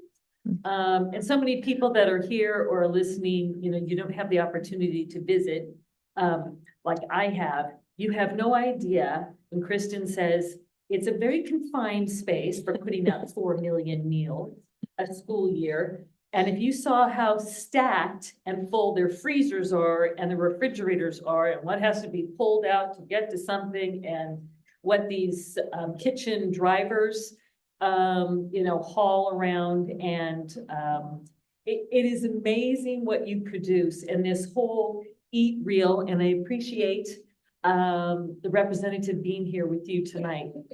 You do an amazing, amazing job, and we're far ahead of everybody else. Thank you. Thank you. Thank your staff, Joanna, and all 200 for us. We will, for certain. Thank you guys very much. So I would add two things. So, and I don't know if I shared this story with you. So when I first started here last year, I was doing open forums at high schools, and I did a forum at one of our high schools. We covered a range of topics, and one of the topics that was challenged was, of course, school meals and, were they tasty and were they good, and kids like them, kids don't like them, whatever. And there was a lot of discussion. And as the meeting broke up, there had been students at the school there who were running the AV, and they came to me at the end. They said, "Don't worry, Dr. Brown, the meals are good." And that's from students. So at that point, I was like, all right, I'm not going to worry about it. The other part is I love my job, and there's great parts of my job. There are challenging parts of my job, but the best part is when they ask me to come down to the central kitchen and try out like new cornbread recipes, or here's all the recipes from the kids that they cooked when they did the kid recipes. And it was fabulous. And I probably shouldn't be telling you this because you'll all want to attend with me, and that's less for me, but keep that up, please, because it's truly one of the highlights of my days. I get to visit schools and I get to eat the food, and it's excellent. And then I wanted to add something actually from earlier, just for the clarification for the board, since I know some of you have asked me about it, because it came up earlier with the busing for San Juan Hills and Lozana area. That is something we are actively working on with those families. We've been working on since last year. We've vastly improved the number of kids we're transporting, but we're still working on it. So I didn't want you to think that this was a new issue. This is something we've been working on, improving, and we will continue to do so. I just wanted to make a quick comment. Yay! I don't know what else to say, but I'm so excited because I truly believe what we put in our bodies directly affects, we as adults know, right? Directly affects our mood, how we learn, how we go about our day. And yet we kind of veered away from that with kids. I remember growing up, this may say my age, but it was a full kitchen, right? At my elementary school where hot food was served. And we got a fresh meal every day. And then we went to total packaging and processed foods, and we kind of lost our way. And to see us coming back to organic vegetables and fruits and local farmers. And I mean, it's just so exciting. It's like one of the moments where I'm like, okay, we're getting there and we're making progress. So thank you for your work. Thank you for coming from Get Real.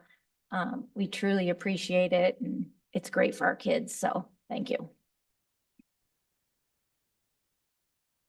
We are moving on. This was informational only, so student attendance data, end of year report 23-24. Oh boy, we have a big trophy coming. At this time, I'd like to recognize Greg Merwin, Associate Superintendent, Education and Sports Services, to present the item. Thank you, President Castellanos. Staff presents item 11B, student attendance data, end of year report 2023-2024. We do have a brief presentation we're going to share with you this evening that will show significant progress in the end of the year results from the 23-24 school year. This is a follow-up to the mid-year report that we provided to you last December, and we will be sharing the results with you as we did back then to give you an update district-wide, by grade span, and by individual schools, the highest attendance schools and most significant improvement in attendance. Also, I want to make a note that we made an update to the presentation. You have the most recent version where we separated out the TK8 schools. We wanted to make sure that you had specific data on the TK8 for their attendance improvement, and this is consistent with the information we shared with you back in December. Finally, as we look at the data this evening, I do want to emphasize again to our community the value of increased attendance on student achievements. So naturally, when students are attending regularly, they are more successful and there are more positive learning outcomes for students. This is the primary reason that we are continuing to emphasize strong attendance. Secondarily, there's an additional advantage, and that is increased funding from the state when our attendance improves. So I will speak on that a little bit later. Next slide, please. Oop, you can go back one. There you go. So the bottom line, as we look at this slide, is that we are reporting significant gains for last year's attendance, as shown here and on the subsequent slides. And I want to start by appreciating our teachers, our principals, our support staff, and of course, our parents, some of whom are still in the room, thank you, for their efforts to improve the attendance that you see on this slide in front of you. So when looking at our attendance data from last year compared to the previous year and then also pre-pandemic levels, we are making statistically significant progress as a district and by each grade span. As you can see here, TK5 leading the way, showing the most growth, followed by TK8, and then middle school and high school. So while we see sizable gains here, we also recognize that progress continues to be made so that we can reach the attendance levels from 2018-19. Also wanted to make a note regarding the data that this is our internal data that we pulled from ARIES, and it includes traditional schooling attendance only. So this does not include alternative attendance such as Union High School, Cal Prep, or Capo Virtual. So this is just our traditional attendance. The other attendance is pulled in different ways. So we focus just on traditional in the data we are showing to you. The state will have final data released December 1st as part of the dashboard. Once we have that information, of course, we will present it to the board as well. There may be a slight variation between what we share with you tonight and what the data shows because they use different methodology. Next slide, please. So here's another view of the increases that we shared from the previous slide. You can see district-wide on the left, TK5, TK8, middle school, and high school. Next slide, please. All right, so very exciting to be able to share with you the schools who had the overall best attendance in 23-24. So I want to congratulate the following schools. So for our TK5 schools at 96.03%, it's Castile Elementary School, and Principal Nelson is in the back of the room. Principal Nelson, please stand up, representing her school this evening. Congratulations. In attendance. For our TK8 schools at 95.64%, it's Lost Floors TK8, and Principal Wiseman is also in the back. Principal Wiseman, give us a wave. And for our middle schools at 95.47%, it's Fred Newhart Middle School. And for our high schools, it is 95.09% at Tesoro High School. So congratulations to those schools as well for best attendance. Next slide, please. Duly noted. Oh, you can go back one. All right, and now to acknowledge our most improved schools. So of course, this is also equally important to us. So congratulations to the following schools for having the best improvements in attendance for 23-24 school year. You can notice for the elementary TK5 schools, we had 2 schools listed because yes, 2 showed a massive 2% gain. That is very difficult to achieve. 2 of them did it, so at 2.12% improvement, it's Concordia Elementary School, and at 2%, Laguna Niguel Elementary School, and Principal Meisner's in the back. Principal Meisner, give us a wave. Congratulations also then for our TK8 for 1.61% improvement. It's Carl Henke, K8, and Principal Miggy is here. Give us a wave, Principal Miggy. For our middle schools, we have 1.20% improvement. And once again, so sweeping in this category is Fred Newhart Middle School, both most improved and overall. Congratulations to Newhart. And for high school, 0.67% improvement, it's Dana Hills High School. Congratulations to all of our school winners. And as you can see, that incredible trophy over there next to Miss Hayes, all of those winners walked away with those very impressive trophies. You can see them probably in the lobbies or in their offices. All right, next slide. So going back to what I mentioned earlier, improved attendance, of course, increases student achievements, but it also results in additional revenue for our district. So in the state of California, just to remind our community, school districts are funded on attendance, not on enrollment. So California is one of only a few states that funds education based on attendance. So therefore, as attendance increases, so does the revenue from the state to our district. So at our management meeting in July, we celebrated our schools that exceeded their previous attendance levels and met or exceeded goals for improvement in attendance. And we rewarded them with a small portion of the financial benefit that the district received for increased attendance. So in this slide, there are images of just a few of the many gigantic checks that we handed out to our principals, and they will be able to use this additional funding that they received to support their schools this year. And yes, the trophies were presented there as well. And as you can see, they were very difficult for some of the principals to get out to their cars because they're so heavy. Next slide, please. So as we look ahead to our 2024-2025 school year, as we get this year started, our goal is to improve our attendance yet again, and we're going for 1% in addition to what we just achieved. We are confident we can achieve this goal because we've learned a lot from the last year regarding the strategies that work.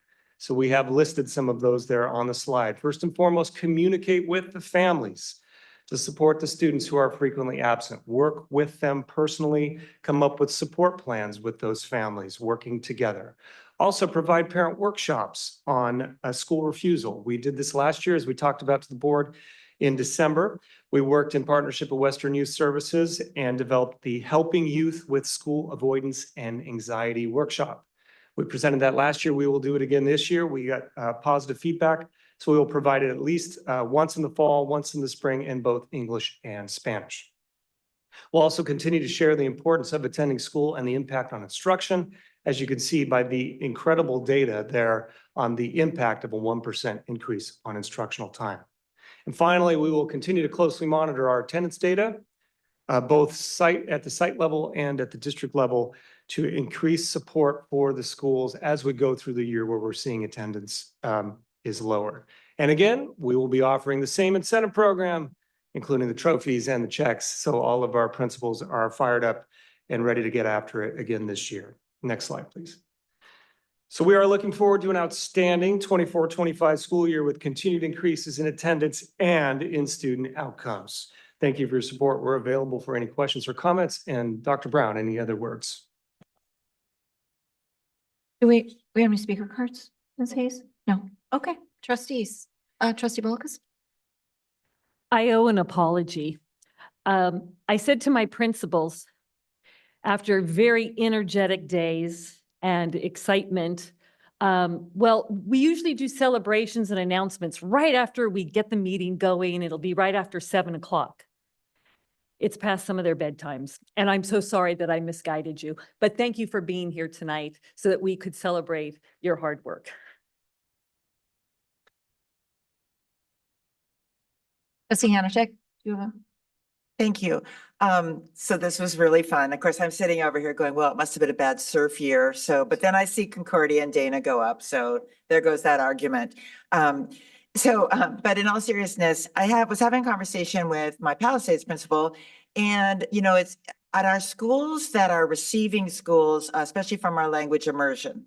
So Palisades receives a busload of students from the Las Palmas area, so does Marblehead. I can't remember if Truman does as well. And I'm sure the same thing happens around Viejo. These students are bussed out. Do we have data on those kids? For example, it's always challenging to do parent evenings because those parents aren't going to come across town to go to the school where their child goes. That said, I think we kind of hit on something, and I don't know if this is going to happen or could be replicated elsewhere. We thought about, what about if we take it to the community? So get together with the Marblehead and the Palisades and the Las Palmas. And so parent evening on site where they live, back in the Las Palmas area. So maybe trying to get, information out for principals. So I was just wondering if, as we look at this data, are we seeing a challenge with kids getting to school? Because if they miss that bus, to take them, this of course would be the elementary level. So it was just something that I was thinking of. Okay, Trustee Parham. I thought I saw somewhere that the state, there might be a bill with CSBA or someone that is making it easier for students to get contract credit when they're away, when they're not able to make it to class. Is that right? Yes, board policy on independent study, which actually we are bringing on the agenda tonight to reflect the changes in the law. See, it's all up here. Right there. Yeah, so a couple of things. If you've been paying attention to the CSBA and the education news, right, attendance in California has been something that has been actually very slow to recover from pre-COVID levels. So the fact that our principals and students and families did such a great job recovering puts us in a unique spot in terms of our surrounding districts, and that our attendance is actually rising much faster than a lot of our colleagues are, because it's something we've been focused on, and our principals were able to get that done. So kudos to them. I think the fact that they have to give the trophy up if they don't repeat means there'll be some competition, and there's nothing like competition to inspire some innovation. Things like different parent nights or whatever they might do will be inspired. They don't have to give the check up. They can keep the money, but they do have to give the trophy to next year's champion. But actually, if you think about the next steps, you know, I'm a data person. And so that's one of the things that we're doing is we're going to look and see, do we have specific groups of students at specific schools that we need to provide support for? One of the things that Clark has done, the deputy superintendent with his team, is created a live updating dashboard for principals. So principals don't have to wait for end of month reports on attendance or end of year reports. It's not a guessing game for them. They can look every day and see what the attendance is doing. And then there's new dashboards that are coming out this year that'll allow them to pick up on, do I have a Monday issue? Do I have a Friday issue? Do I have a Friday before holiday issues? Do I have a certain group issue? So part of that will be helping them break down the data so that they can figure out where they need to provide supports, and then we can do that as a system. So that's part of the next step to try and get that next, 1% for us as a district this year, because we need them in school. 154,000 student days, right? That's a lot of seat time for students to be getting learning. And so we got to get them back here. So, and answer your question, Trustee Parham, yes, the state has done a few things to make credit attendance recovery easier through independent study. So they've reduced the independent study day requirement down to 1 day. So a kid could be given independent study if they were going to be gone for 1 day. And they've also allowed a few extensions of attendance recovery options that we can look at, that we're going to explore, to see if we can fund them or to see if we can support them, like Saturday schools and a few other things that are now viable. So that's one of the reasons to change the policy to reflect law. Can I make one more comment? I want to do one more shout out, because since we're talking about competition, and I believe our goal is 96%. Well, when you've got Castile Elementary School already at 96%, and that includes 2 SAC classes, could we maybe add to that competition that, the way the numbers work, it's hard to get a bigger percentage most improvement when you're already at a high, that maybe you could add another category in terms of recognizing already high that, and especially when you look at schools that have a higher level of the TBIG and the SAC and the STARS, where the absenteeism tends to be greater. I mean, this is really a great success story here. And so I want to do another double shout out to Sherry Nelson at Castile, and looking for other ways to be recognized for those schools that are now really going to be challenged to repeat the success. As I was going to mention that this is a 2-year incentive program, and for one of the checks are based on 10% of the benefit that gain, and there's a second level that is pre-pandemic levels. If they exceed that, they get 20% of the benefit. So there's an additional incentive for them to push harder and push past the pre-pandemic levels, and they'll even get more benefit to the school. Okay.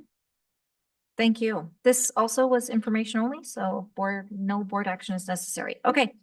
11C, instructional materials recommended for adoption by the Instructional Materials Review Committee.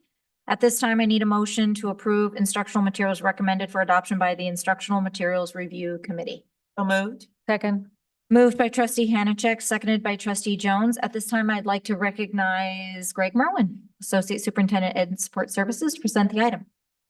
Thank you, President Castellanos. Staff presents item 11C, instructional materials recommended for adoption by the Instructional Materials Review Committee. I am joined by Dr. Carrie Johnson, who's the non-voting chair of the IMRC. We're available for any questions. The staff recommends approval. Okay, Ms. Hayes, any speaker cards for this item? We have one speaker. Okay. Amber Smith. Okay. Amber, please go ahead. Okay. Wow, I got a whole 3 minutes. At what age does Capistrano Unified start teaching children about people's sexual preferences? I thought it was in middle school in the health and puberty classes that teachers started informing children about that. But based on the book, All Our Neighbors, it's in TK. That means 4 and 5-year-old children. Almost every page of this book has a pride flag or rainbow colors, either on a child or a wall, bike, or street. Do you think that maybe a book that is geared towards 4 and 5-year-old children may be a little too young to introduce them to pride? Because you can't have pride without talking about sexuality. Why does Capo Unified feel that teachers need to be teaching children in TK about people's sexual preferences? All it takes is one child to ask what that stands for to open Pandora's box. Depending on the teacher of that classroom, who knows what will be said. You could have a teacher that will just brush it off and just say it's a pretty rainbow colors and let it go, or you could have a teacher with an agenda that wants to start talking about 2, 4, and 5-year-olds about who they like to have sex with. This book should not be accepted into our TK program at Capistrano Unified. The book 2 Degrees is about climate change, and it talks about people dying in graphic detail from being burnt alive in fires and drowning. Are they trying to fearmonger children into climate change activism? It even makes one of the characters in the book question everything her dad has ever taught her because he does not believe in climate change. Here's an excerpt from the book. She saw the smoke on their ride, but dad dismisses it as nothing to worry about. Akira knows the climate is changing and seeing smoke is not good, but dad is a climate change denier, and she doesn't want to spoil the beautiful day.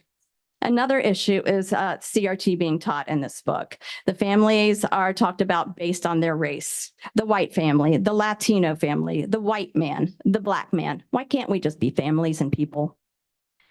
Another excerpt. I see they got the power back on down in the Brickell, Patience said with disgust. Glad the rich people were first on the list.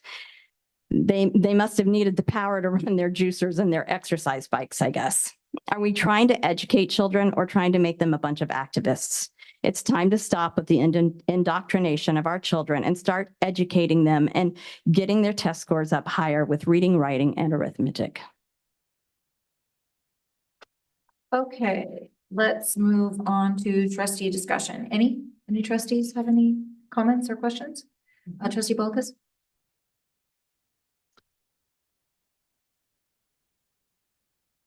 In regards to 2 Degrees, I have a question. Climate is always changing. And there is a debate in terms of human contributions to the climate existential threat. And through, as it was mentioned, we're always talking about mental health and everything. The kids burning in a wildfire while they're separated from their family, and a child in a hurricane who gets swept away from their mother, and a child seeing dead, drowned bodies in a car underwater, and a polar bear attack that results in a gory leg wound. I just, in reading, now my IMRC representative thought the book was fantastic, but then I was reading reviews about it because I was looking for the balance. So I would ask where we have something that is controversial out there now, whether we're really doomed and gloomed for some global climate catastrophe coming. Do we think in terms of when a book like this is recommended that there is another point of view? Because how do we get our students to critically think if we're only providing a one-sided storyline that actually has a lot of difficult storylines in which to read? So I'd like to understand the balance.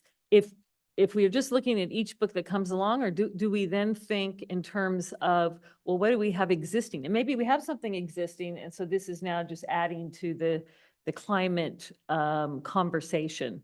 Do we think about that. I don't know how certain books get introduced in this way.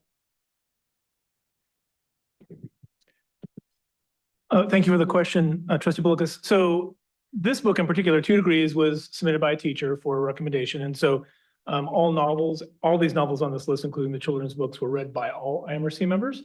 The books from Too Small Tyson down through Wave were actually went through a group of teachers, about 17 teachers by grade level that went out and looked at books that contributed diverse voices, different backgrounds, and then selected from that. And then those books were presented to the IMRC. The IMRC then read all of them and then voted on them. For 2 Degrees, one of the reasons it was selected is this author is known as a very engaging author for young adults. We actually took one of his books through, I think it was last year. And so I think the idea is that is kind of his style, is telling stories through different people's perspectives. And then so using those different people's perspectives, letting the reader kind of come up with their own determination. But to your point, also these are all supplementary, right? So these are not required. These would be added to the supplementary list, so teachers could choose to utilize it. Okay, I understand that, but the conversation of people pointing fingers at one another about, you're a racist. In the book, there's a very deliberate description of, as was mentioned, people of color. He describes diversity with people selflessly helping each other, but it is only interrupted by 2 white men that are mentioned in the book. So, I mean, these call outs in terms of someone's skin color and all, as opposed to they're just people. I just think we should be more sensitive to this whole conversation out in the world today about finger pointing and who's a racist. And we've got books that keep pointing out, not keep pointing out, but we've got some books that make a point to depict a person based on their skin color. I don't think that helps the conversation in terms of us teaching students to appreciate one another. And the color of your skin, it should be based on your character. So I have a problem, as I think we should be bringing in books. I'm happy to have authors of different nationalities and ethnicities so that we do have a sampling, that we do have students of all different cultures that have an author that's relatable.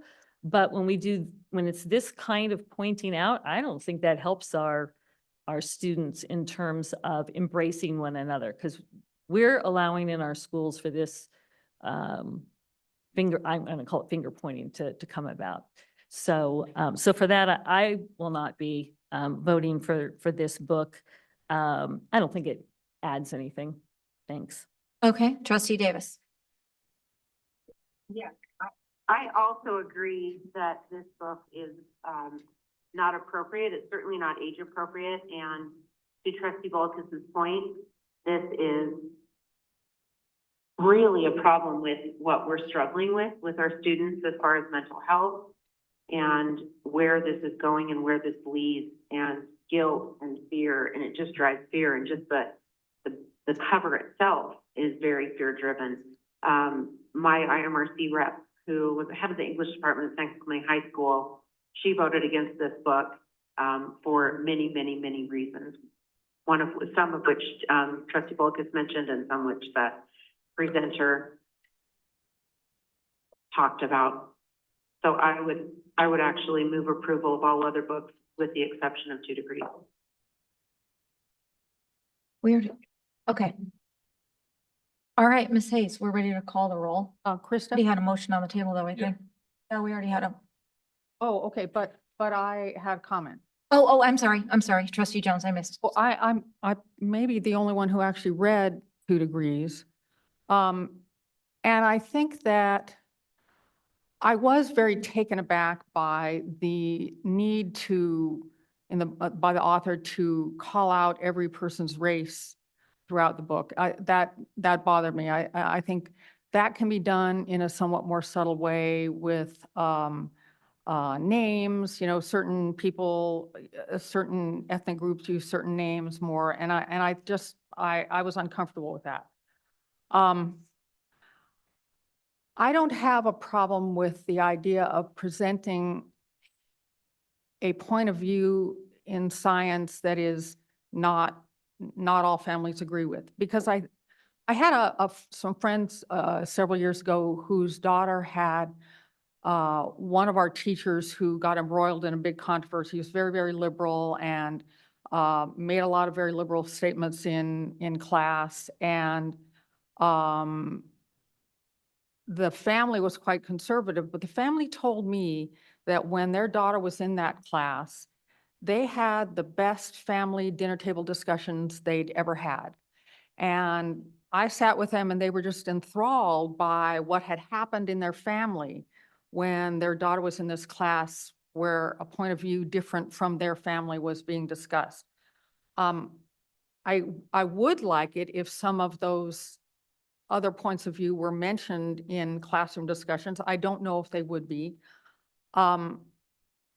I didn't feel that the point of view was heavy-handed.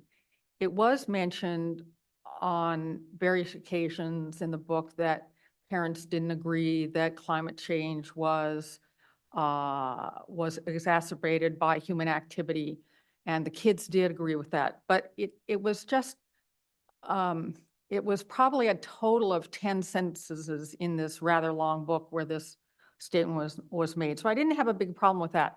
The story is exciting. It was a page turner for me. And I mean, this is for 5th grade, but I'm a little past 5th grade and I could barely put it down. It was very, very exciting. I think kids would like that.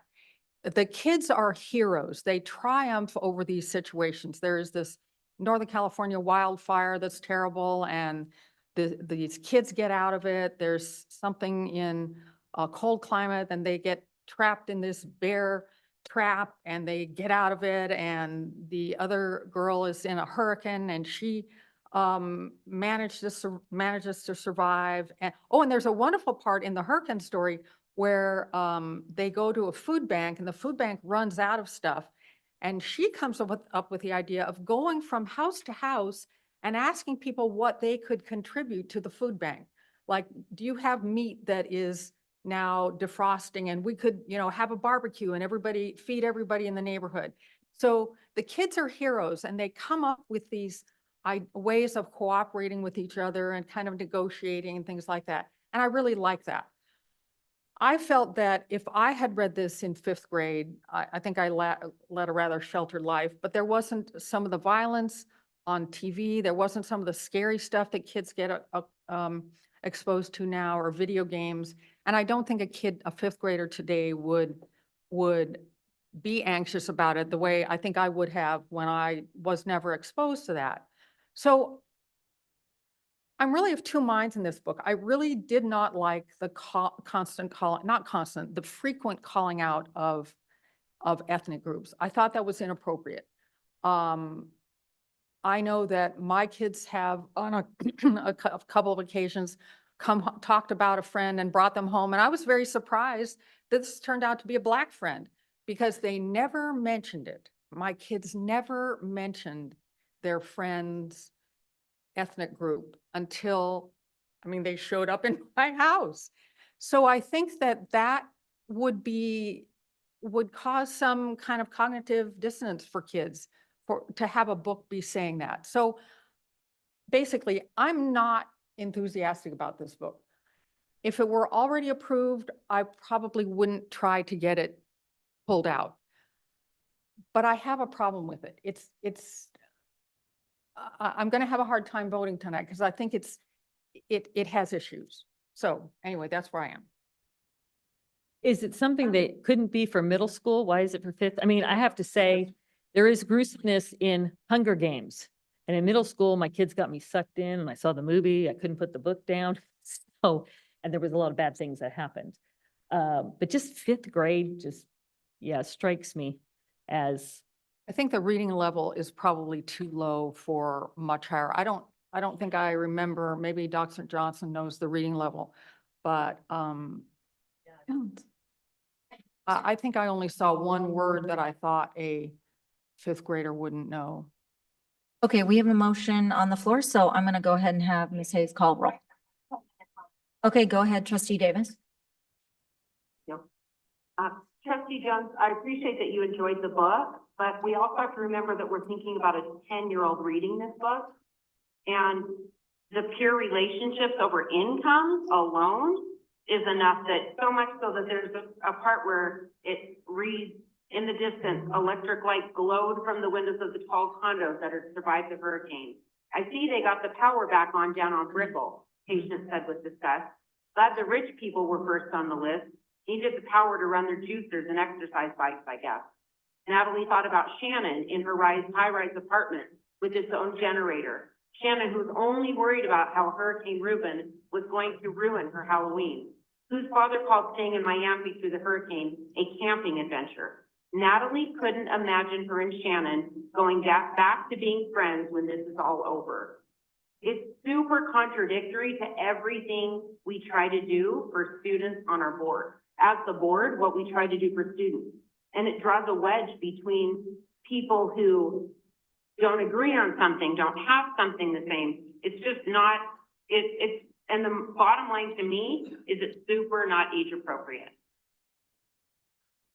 Well, you make a point that if a kid a student in one of our classes said in class, oh, well, so-and-so's parents are just going to buy her that because, you know, they buy her everything. And, you know, that kind of economic discrimination, if that was vocalized in a classroom, we would shut that down. So I think that is a good point. Yes.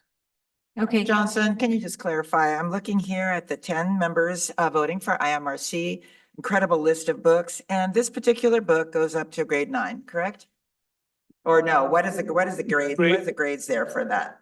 Grade 7, but like in the past, trustees have reassigned the grade level that they felt was more appropriate, approved the book, but given it a different grade level. Okay. We've done. Great. Well, these are all fantastic books. The IMRC did excellent job as they always do, and we're a house of education. I'm looking forward to seeing all these books in the classroom. Okay, Ms. Hayes, please call the roll. Trustee Bullicus.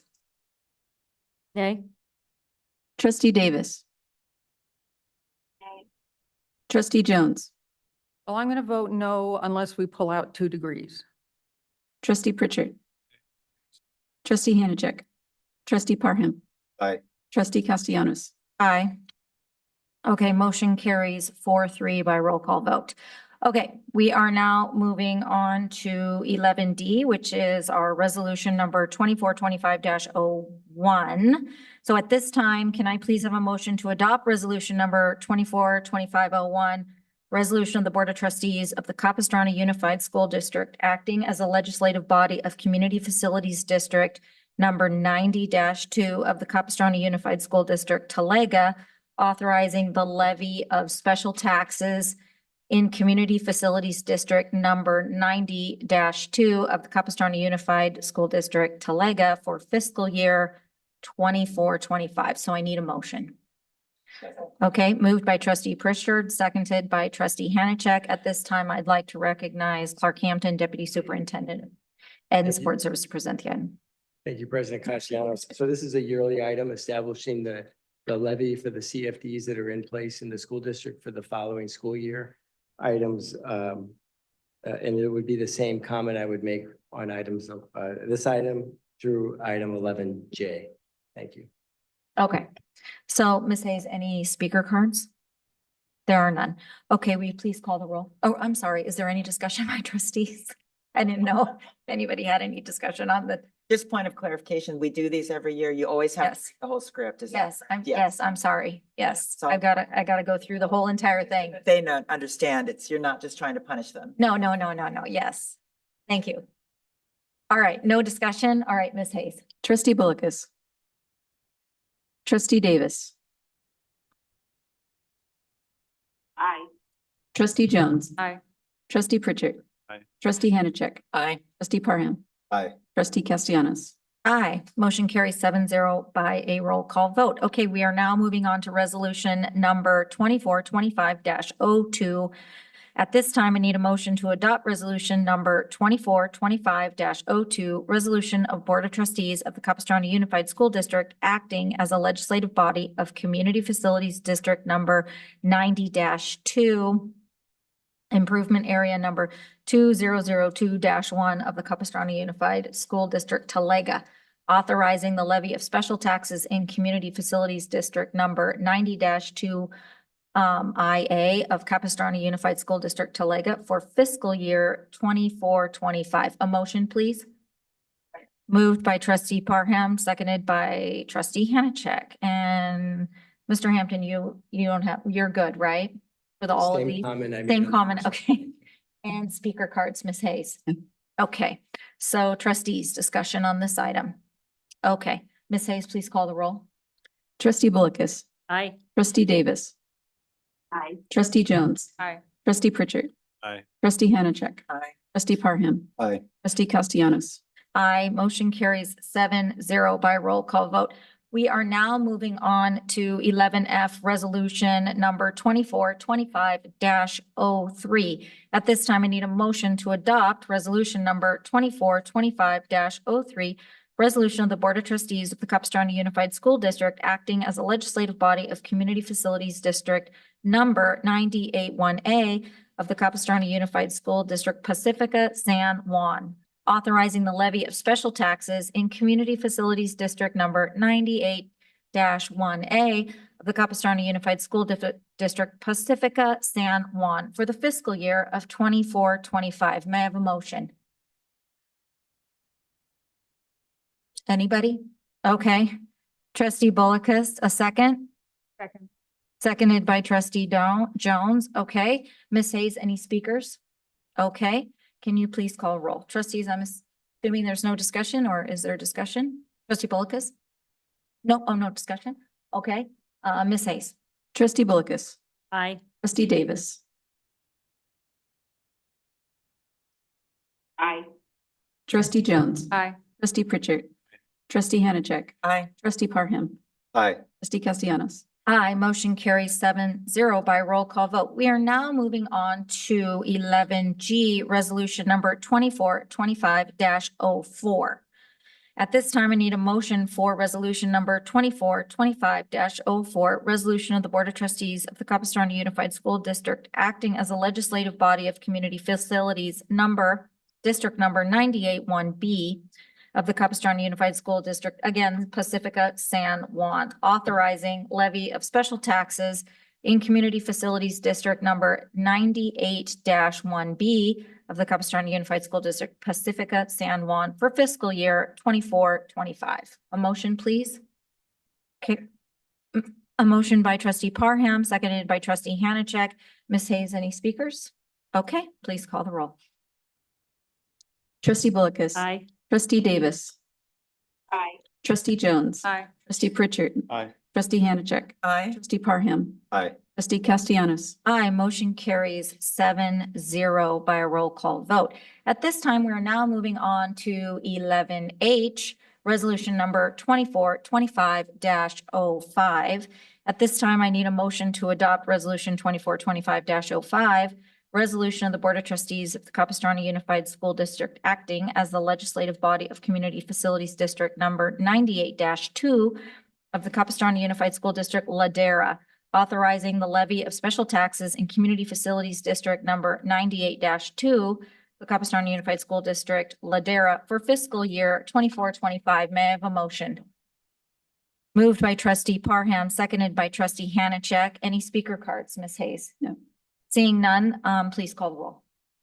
Trustee Bullockis. Aye. Trustee Davis. Trustee Jones. Aye. Trustee Pritchard. Aye. Trustee Hanachek. Aye. Trustee Parham. Aye. Trustee Castellanos. Aye, motion carries 7-0 by a roll call vote. We are now on to 11I, resolution 2425-06.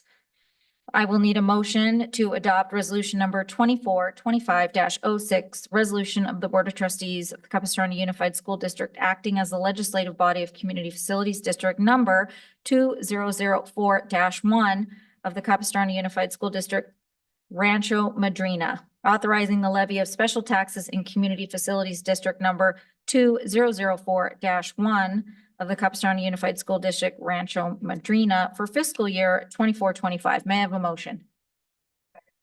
Motioned by trustee Parham, seconded by trustee Hanachek. Ms. Hayes, any speaker cards? There are none. Please call the roll. Trustee Bullicus. Trustee Davis. Aye. Trustee Jones. Aye. Trustee Pritchard. Aye. Trustee Hanachek. Aye. Trustee Parham. Aye. Trustee Castellanos. Aye, motion carries 7-0 by roll call vote. We are now moving on to resolution number 24-25-07. May I have a motion to adopt this resolution 24-25-07? Resolution of the Board of Trustees of the Capistrano Unified School District acting as a legislative body of community facilities number 2005-1 of the Capistrano Unified School District Whispering Hills, authorizing the levy of special taxes in Community Facilities District number 2005-1 of the Capistrano Unified School District Whispering Hills for the fiscal year 24-25. May I have a motion? Second. Moved by trustee Parham, seconded by trustee Hanachek. Ms. Hayes, any speakers for this item? There are none. Okay, thank you. Please call roll. Trustee Bullicus. Trustee Davis. Trustee Jones. Aye. Trustee Pritchard. Aye. Trustee Hanachek. Aye. Trustee Parham. Aye. Trustee Castellanos. Aye, motion carries 7-0 by a roll call vote. We're almost there. We're on 11K. Resolution 24-25-08. At this time, I need a motion to adopt resolution number 24-25-08, preliminary 23-24 financial statements, unaudited actuals. So move. Oh, this is a different one. Yes, yeah. Moved. Thank you. Moved by trustee Jones, seconded by trustee Parham. Okay, Mr. Clark Hampton, Deputy Superintendent, would you like to present on this item? Thank you, President Cassiano. So this is an opportunity to provide the unaudited actuals from the year ending June 30 of 2024, and also any budget adjustments that are made to the current year budget. I'd like to introduce Philippa Townsend to provide a brief presentation to the Board of Trustees on our unaudited actuals. Thank you. Good evening. I can't promise this is going to be as exciting as Dr. Merwin's presentation, but I'll try to make it less boring. This is the presentation of our unaudited actuals financial statement for the 23-24 fiscal year and our revised budget for the current year. The revised budget incorporates final carryover amounts from the prior year. Next slide, please. The unaudited actuals for 23-24 came in very close to the projections that were provided to you in June. The revised budget reflects any identified budget reductions that are effective in the current year. It also incorporates final carryover amounts. Yesterday, the first day of school, our student count that we take every year of the first day of school of all students in attendance and students who have an excused absence, it's very close to what we projected. So that is a positive thing. Our attendance decline is not declining as fast as it was, so that's good news. This will be our second year of running our attendance incentive program, as Dr. Merwin stated, and our goal is to move closer to our long-term average of 96%. Next slide, please.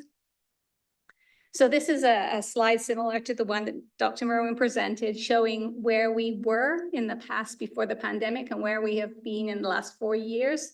As you can see, the budgeted attendance for the current year is lower than we actually achieved in the prior year, and that's just to be conservative. We're hopeful that that number will come in much higher. But right now, every year, this year going forward is budgeted as 94% attendance. Next slide, please.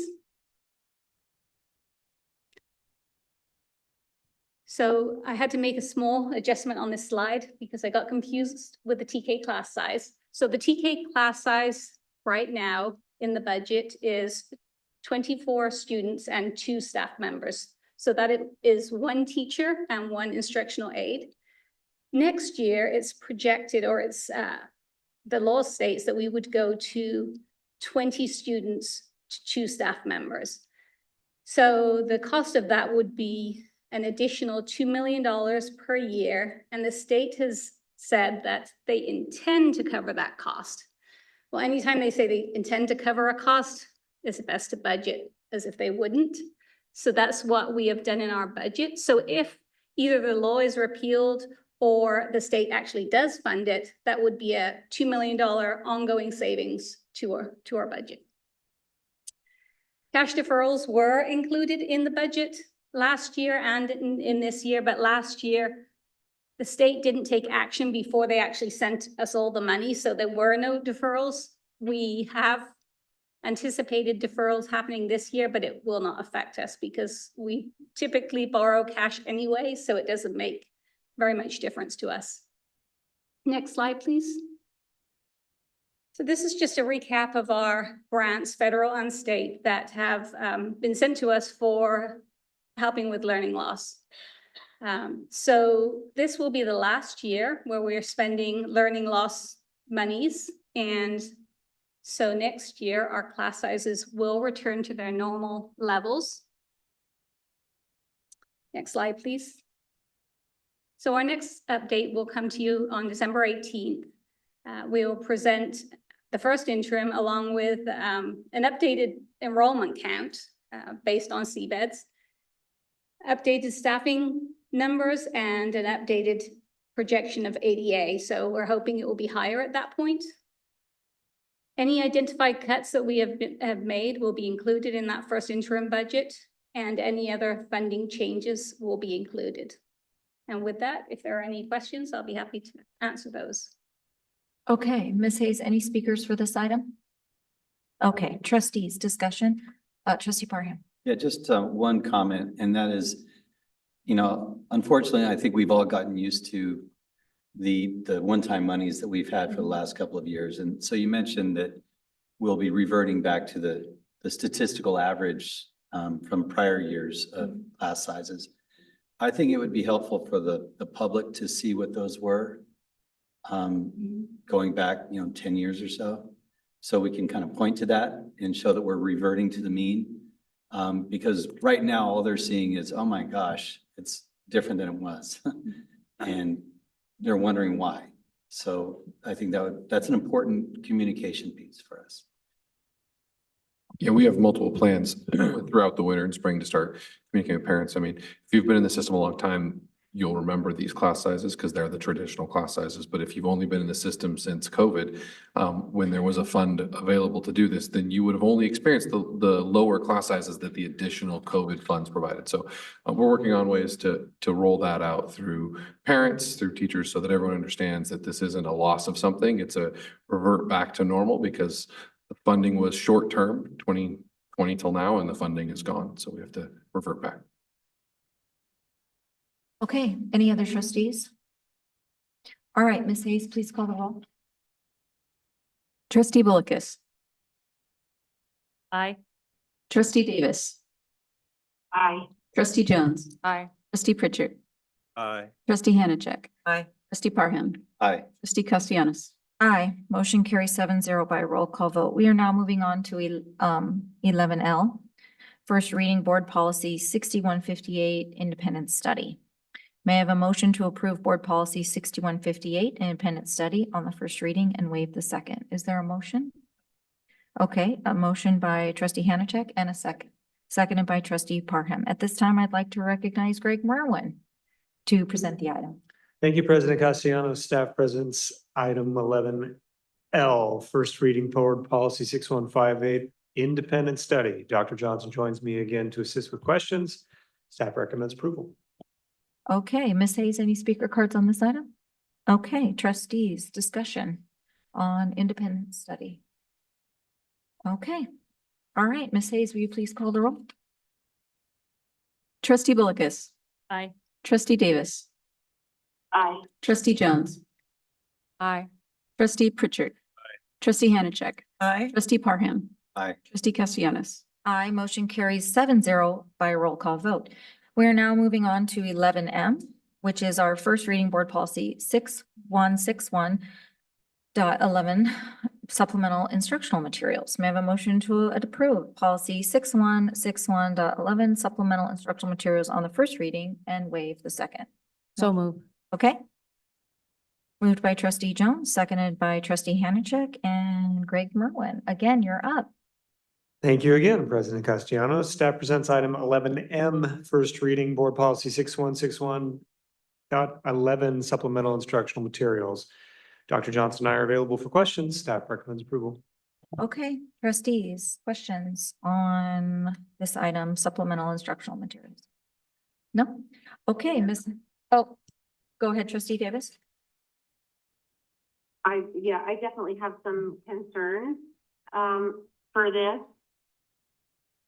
First of all, I want to can someone help me understand how we came up with a new summary regarding the use of visual, media, the attachment A?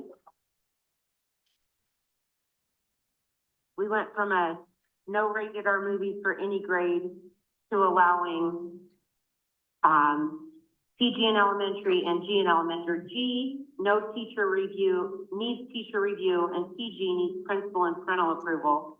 And in middle school, G rating needs teacher review, PG needs principal and parental approval, PG 13 and R and NC 17 may not be shown for 6th grade, but then in middle school, grades 7th and 8th, rated G needs teacher review for appropriateness, PG needs teacher review for appropriateness, PG 13 needs principal and parental approval, and rated R needs principal and parental approval, and NC 17 may not be shown.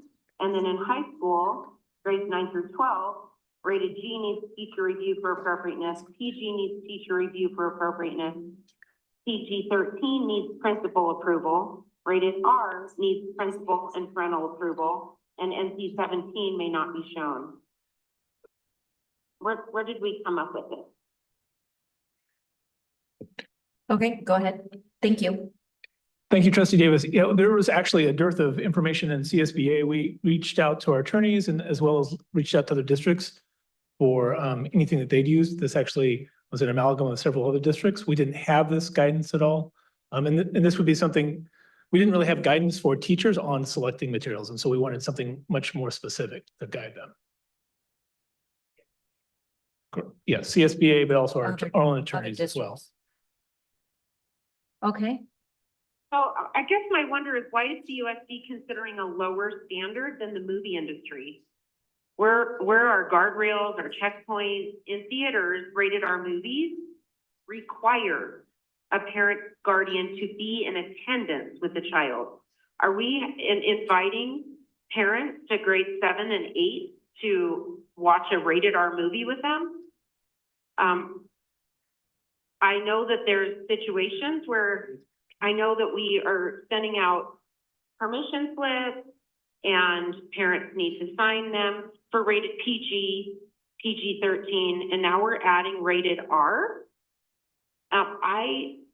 This may or may not happen, but there's a potential that there are students that aren't very comfortable asking their parents to sign that, but they don't want to be left out.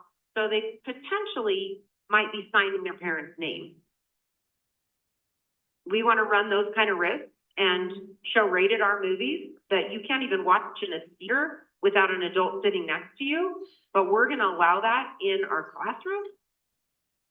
I just think it's super important that we do not take unnecessary risks with children. It's inappropriate, not age appropriate, to suggest and possibly consider that we would have teachers that would show rated R movies in grades 7th and 8th, which means they're 12 years old.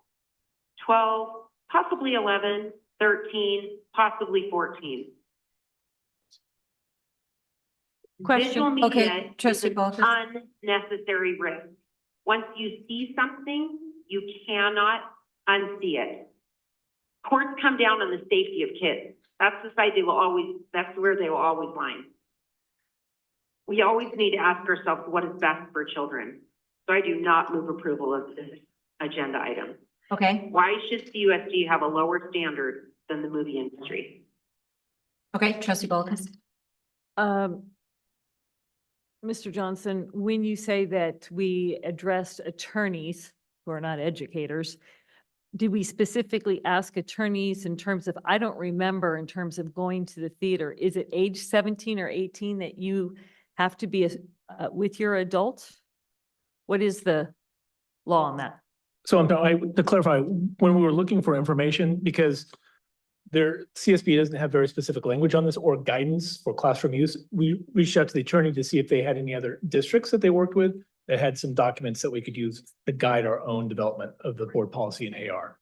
So we didn't specifically ask about the MPAA ratings as far as legality. It was just asking for resources of other districts that had gone down this path of creating guidance for their teachers on selecting media. Okay, Superintendent. I would propose that you guys amend the motion to not pass on first read and waive second read, that you have this come back for a second read. We can have a staff discussion, we can have discussion with trustees, and then it can come back. Thank you, because I don't care what other school districts do. We're CUSD, and we should be making decisions for our students. Thank you. I think one of the questions might be, how are we communicating this with parents? So if we're asking for parent approval to show a certain type of movie, we're not just, I mean, in middle school, I don't think they're sending home a note and then getting our like, we're doing it some other way. So I think maybe we have to figure out, how are we communicating with parents that it's not being done through the student, where, like Trustee Davis mentioned, that the student wouldn't be transparent with the parent and sign off on some type of paperwork, and then the parent doesn't really know. So we don't want that to happen, right?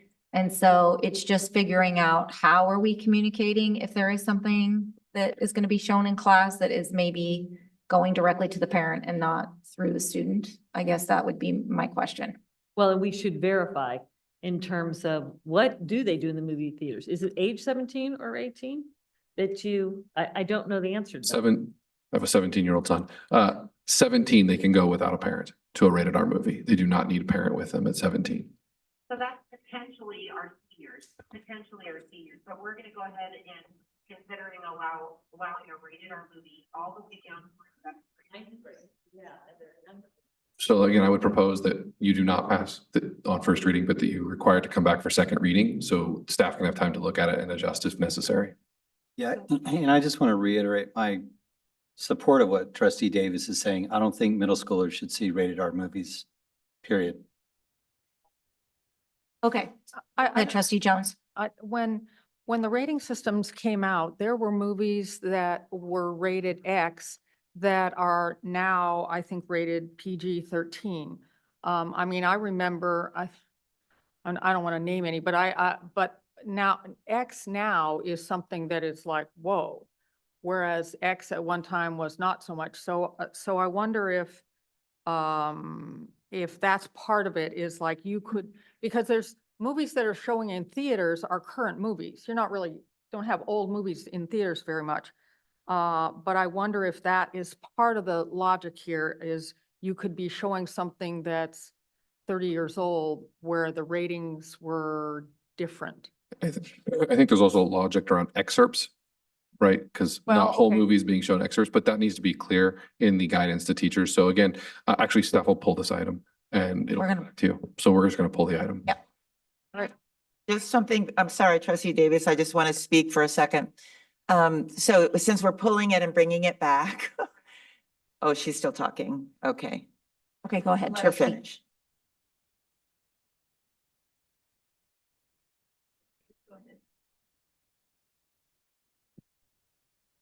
Trustee Davis, go ahead. Oh, sorry. I also think it would be important for us to review what's actually happening and make sure that everyone's aware of what our current policy is before these changes. Because I think that there are times when movies are being shown in classrooms that are PG and they do require parental signature. I have a feeling that might be happening. So, and that was one of the reasons we were trying to bring consistency to the policy. So, but I appreciate the feedback. Absolutely. Okay. Trustee Hanachek, did you have We're talking it to death, I might as well add. So the only time I've ever gotten a complaint on a movie is either A, why are they showing movies, right? So that's something we need to be really cognizant of, and this should be used very rarely to show a movie. So the fact we're spending all this time on something that we shouldn't be doing is probably challenging. But I got a complaint about a movie on the Star Spangled Banner, and I don't think the teacher truly vetted it. It was really, when we talk, we're again, House of Education, I said that sooner. It needs to be actually factual. It was fun, and there was an influencer that was narrating it, and the whole thing was just not, it wasn't appropriate in that it was not correct. So I'm looking forward to see for those few movies they do to make sure that it is correct and up to modern, because some old movies perpetuate a myth or something that is no longer happening. So thank you, and we'll bring this back. Okay, so the item's been pulled by staff, so we're now moving on to consent calendar. That is item. All right. Please note can't even speak anymore. Board policy 9323, in accordance with the law, the public has a right to comment on any consent item. At the request of any member of the board, any item on the consent agenda shall be removed and given individual consideration for action as a regular agenda item.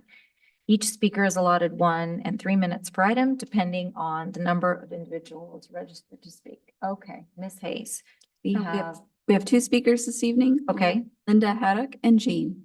Linda, please come forward. Okay. Linda Haddock. Okay, maybe We will move on to Jean. Okay. Please come forward.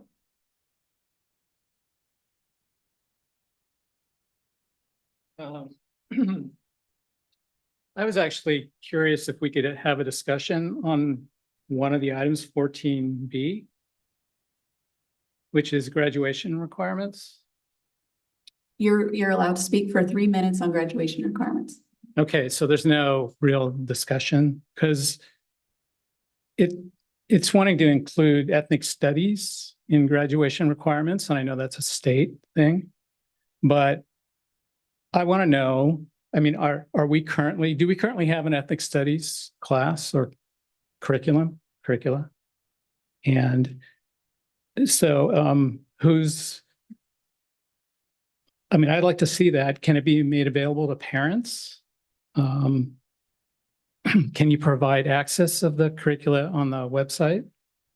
I mean, the whole thing about ethnic studies, which I've been looking into, is it does encourage, from what I understand, a discussion or topics about the victim and the oppressor. And does it require it also to have students place themselves in sort of a privilege spectrum? So I'm just concerned about what ethnic studies entails, and I would like to see the curriculum. And I just would like to have, I mean, if you guys know, are you currently teaching it? Can we see it? And then who's creating that curricula, in ethnic studies? Because I don't want my grandchildren to come to school and be taught that, you're significant based on your color. I mean, ethics studies, it's this broad term. What does it really do? Is it going to divide us into, like I said, oppressor and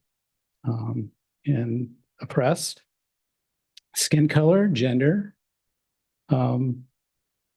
Is it going to divide our students? This seems to be, if it's well, like I've read, it seems to be ethnic studies might provide for a climate of it'd be destructive to peaceful campus environment because it could pit people against each other. So I'm just really concerned. I think it'd be wiser to teach our children that if they work hard, they can succeed, and that their race does not define them, and that there are only 2 genders. So can anyone tell me, are you teaching ethnic studies? Are you allowed to comment or dialogue? So I can clarify for staff, and then if they choose to pull it off, they can. So ethnic studies is a state requirement. All students graduating in the state of California by 2030 are required to take an ethnic studies course in a public school. That includes us, it includes charter schools. We currently do not have an ethnic studies curricula. We have not selected one.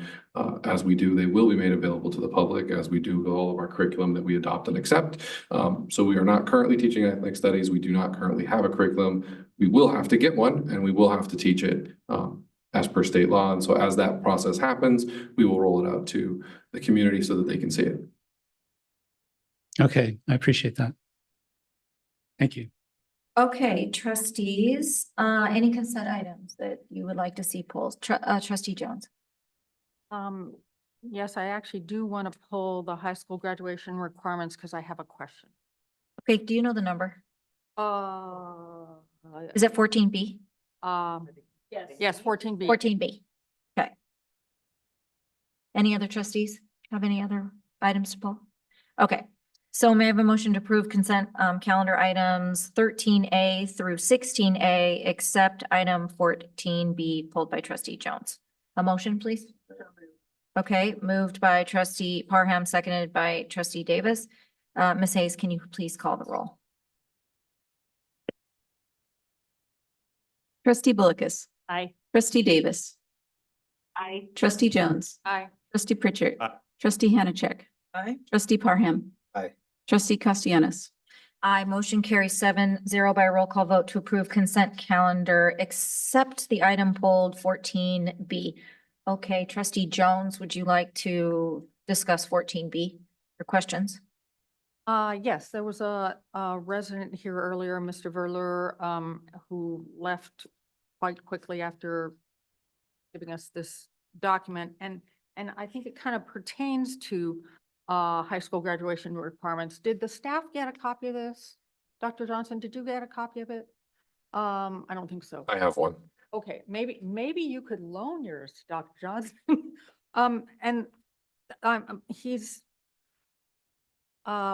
We may just have to talk about this another time, but I think that he's asking questions that pertain to this. He thinks that the school calendar BP 6111 means that children have to be taking CUSD classes for this many minutes. But it appears to me the new high school graduation requirements doesn't require that because, and again, he has a piece of ed code that he's provided saying that students will receive academic credit upon, Dave attends for any people is also a special part-time student enrolled in a community college under will receive academic credit upon satisfactory, well, that's actually credit. But I think it probably also applies to enrollment or academic minutes. Because here in the new BP, let's see, on page 570, it says students will be provided, oh no, that's not it. Oh dear. Well, basically it just allows students to take courses at accredited institutions. And I'm pretty sure that our high school, that our community colleges are accredited. Yeah, they will take courses or any other accredited institution available to all students, et cetera. And I think that, so I think that this issue that he's discussing is now handled under this. Does that make sense to you, Dr. Johnson? I know you just saw the paper for the first time. Yeah, so it's, there's a difference between, like you said, credit and actually number of courses required for students. So education code only speaks specifically to seniors that they should be in at least 5 courses, 4 courses in their school, and then they can take one either online through a community college course, an ROP course. And so I think that might have been what he was referencing. The board can set higher thresholds than that, and that's what we have. We have at least 5 courses, correct? Thanks. Sorry about that. Well, hold on one second. Trustee Davis is speaking. Yeah, Trustee Davis asked if we could have staff reach out to the speaker, and actually that's already in my notes. So yes, we will have staff reach out to the speaker. And we can do that. I wanted to ask staff if what he's asking about here was dealt with in the new BP. But go ahead, Dr. Rivas. So I'm familiar with what he was speaking to, and he has talked to staff about it, but we will continue to follow up. I see. There's a specific ed code that speaks to instructional minutes that says in certain circumstances, schools can allow a student to go 180 minutes a day involving community college courses. Staff would not recommend that we reduce the requirement to 3 hours a day. But that ed code is very specific in circumstances, and that's what he originally thought might apply to all of our seniors. So we did clarify that, and we'll continue to work with him. But that is actually in board policy 6111 is where we talk about the number of classes required. So it's we not are a still tonight. requiring 4 classes of juniors and seniors, 4 classes on one of our campuses or through CalPrep or something, right? So board policy 6111, which is not in front of us tonight, Right, I understand that. speaks that we require 5 classes, and one of those 5 classes for seniors, possibly juniors, I'll look it up right now, can be a CCA class. So staff has had conversations about bringing that board policy forward, but it is a separate policy. Okay, so we require 6 classes of freshmen and sophomores, and it is, I know it is juniors that do 5. I'm sorry, I said 4. And what he's saying is he would like us to make it 3 or 4, one or the other. He was referencing ed code that I says we can go down to 180 minutes. I see. So this is a case where board policy is more rigorous than state ed code. I understand. In terms of students in our classes. So it allows us the policy. Of course, we can always waive board policy, but staff is not going to recommend lowering board policy. However, in the work to update all of our board policies, especially those that were approved in the 90s, that one will eventually come with not next week, but in the future as we do these board workshops specifically around updating our policies, and then we can have the discussion on where we want to go. But with our own CCA program and dual enrollment partners, our standards are a little higher than ed code currently. Okay, all right. All right. That being said, I will move approval on this policy. Okay, so I have a motion by trustee Jones, a second. Okay, trustee by Bullicus, and do we have to do a roll? Oh, you have a question? Uh-huh. One question. Can you address the PE issue with, because I know there's a fair amount of hockey players who are eager to know the answer. Well, it depends if you guys vote to approve or not. But yes, the independent PE requirements or allowances are expanded. So ice hockey at certain levels will be considered a independent PE credit. If I'm not mistaken, Dr. Johnson and Dr. Irvis. And so the students who play for the Capo Valley ice hockey team, Coyotes, will get their PE credit. And that's effective, if this is approved, it's effective Immediately? Sure. as in starting. Yesterday. Yeah, we would have to update the AR A after lot this of people board listening policy is on approved, this one, yes. so. Oh. Yes. I get a lot of emails about, do you think this will pass? And I can't answer that question, of course. So I'm like, you just have to wait and see. But we're here now, let's vote on it. Okay. Okay, I know, Ms. Hayes, will you call the roll? We're voting on 14B, One I pulled. on the one trustee Jones pulled. Okay.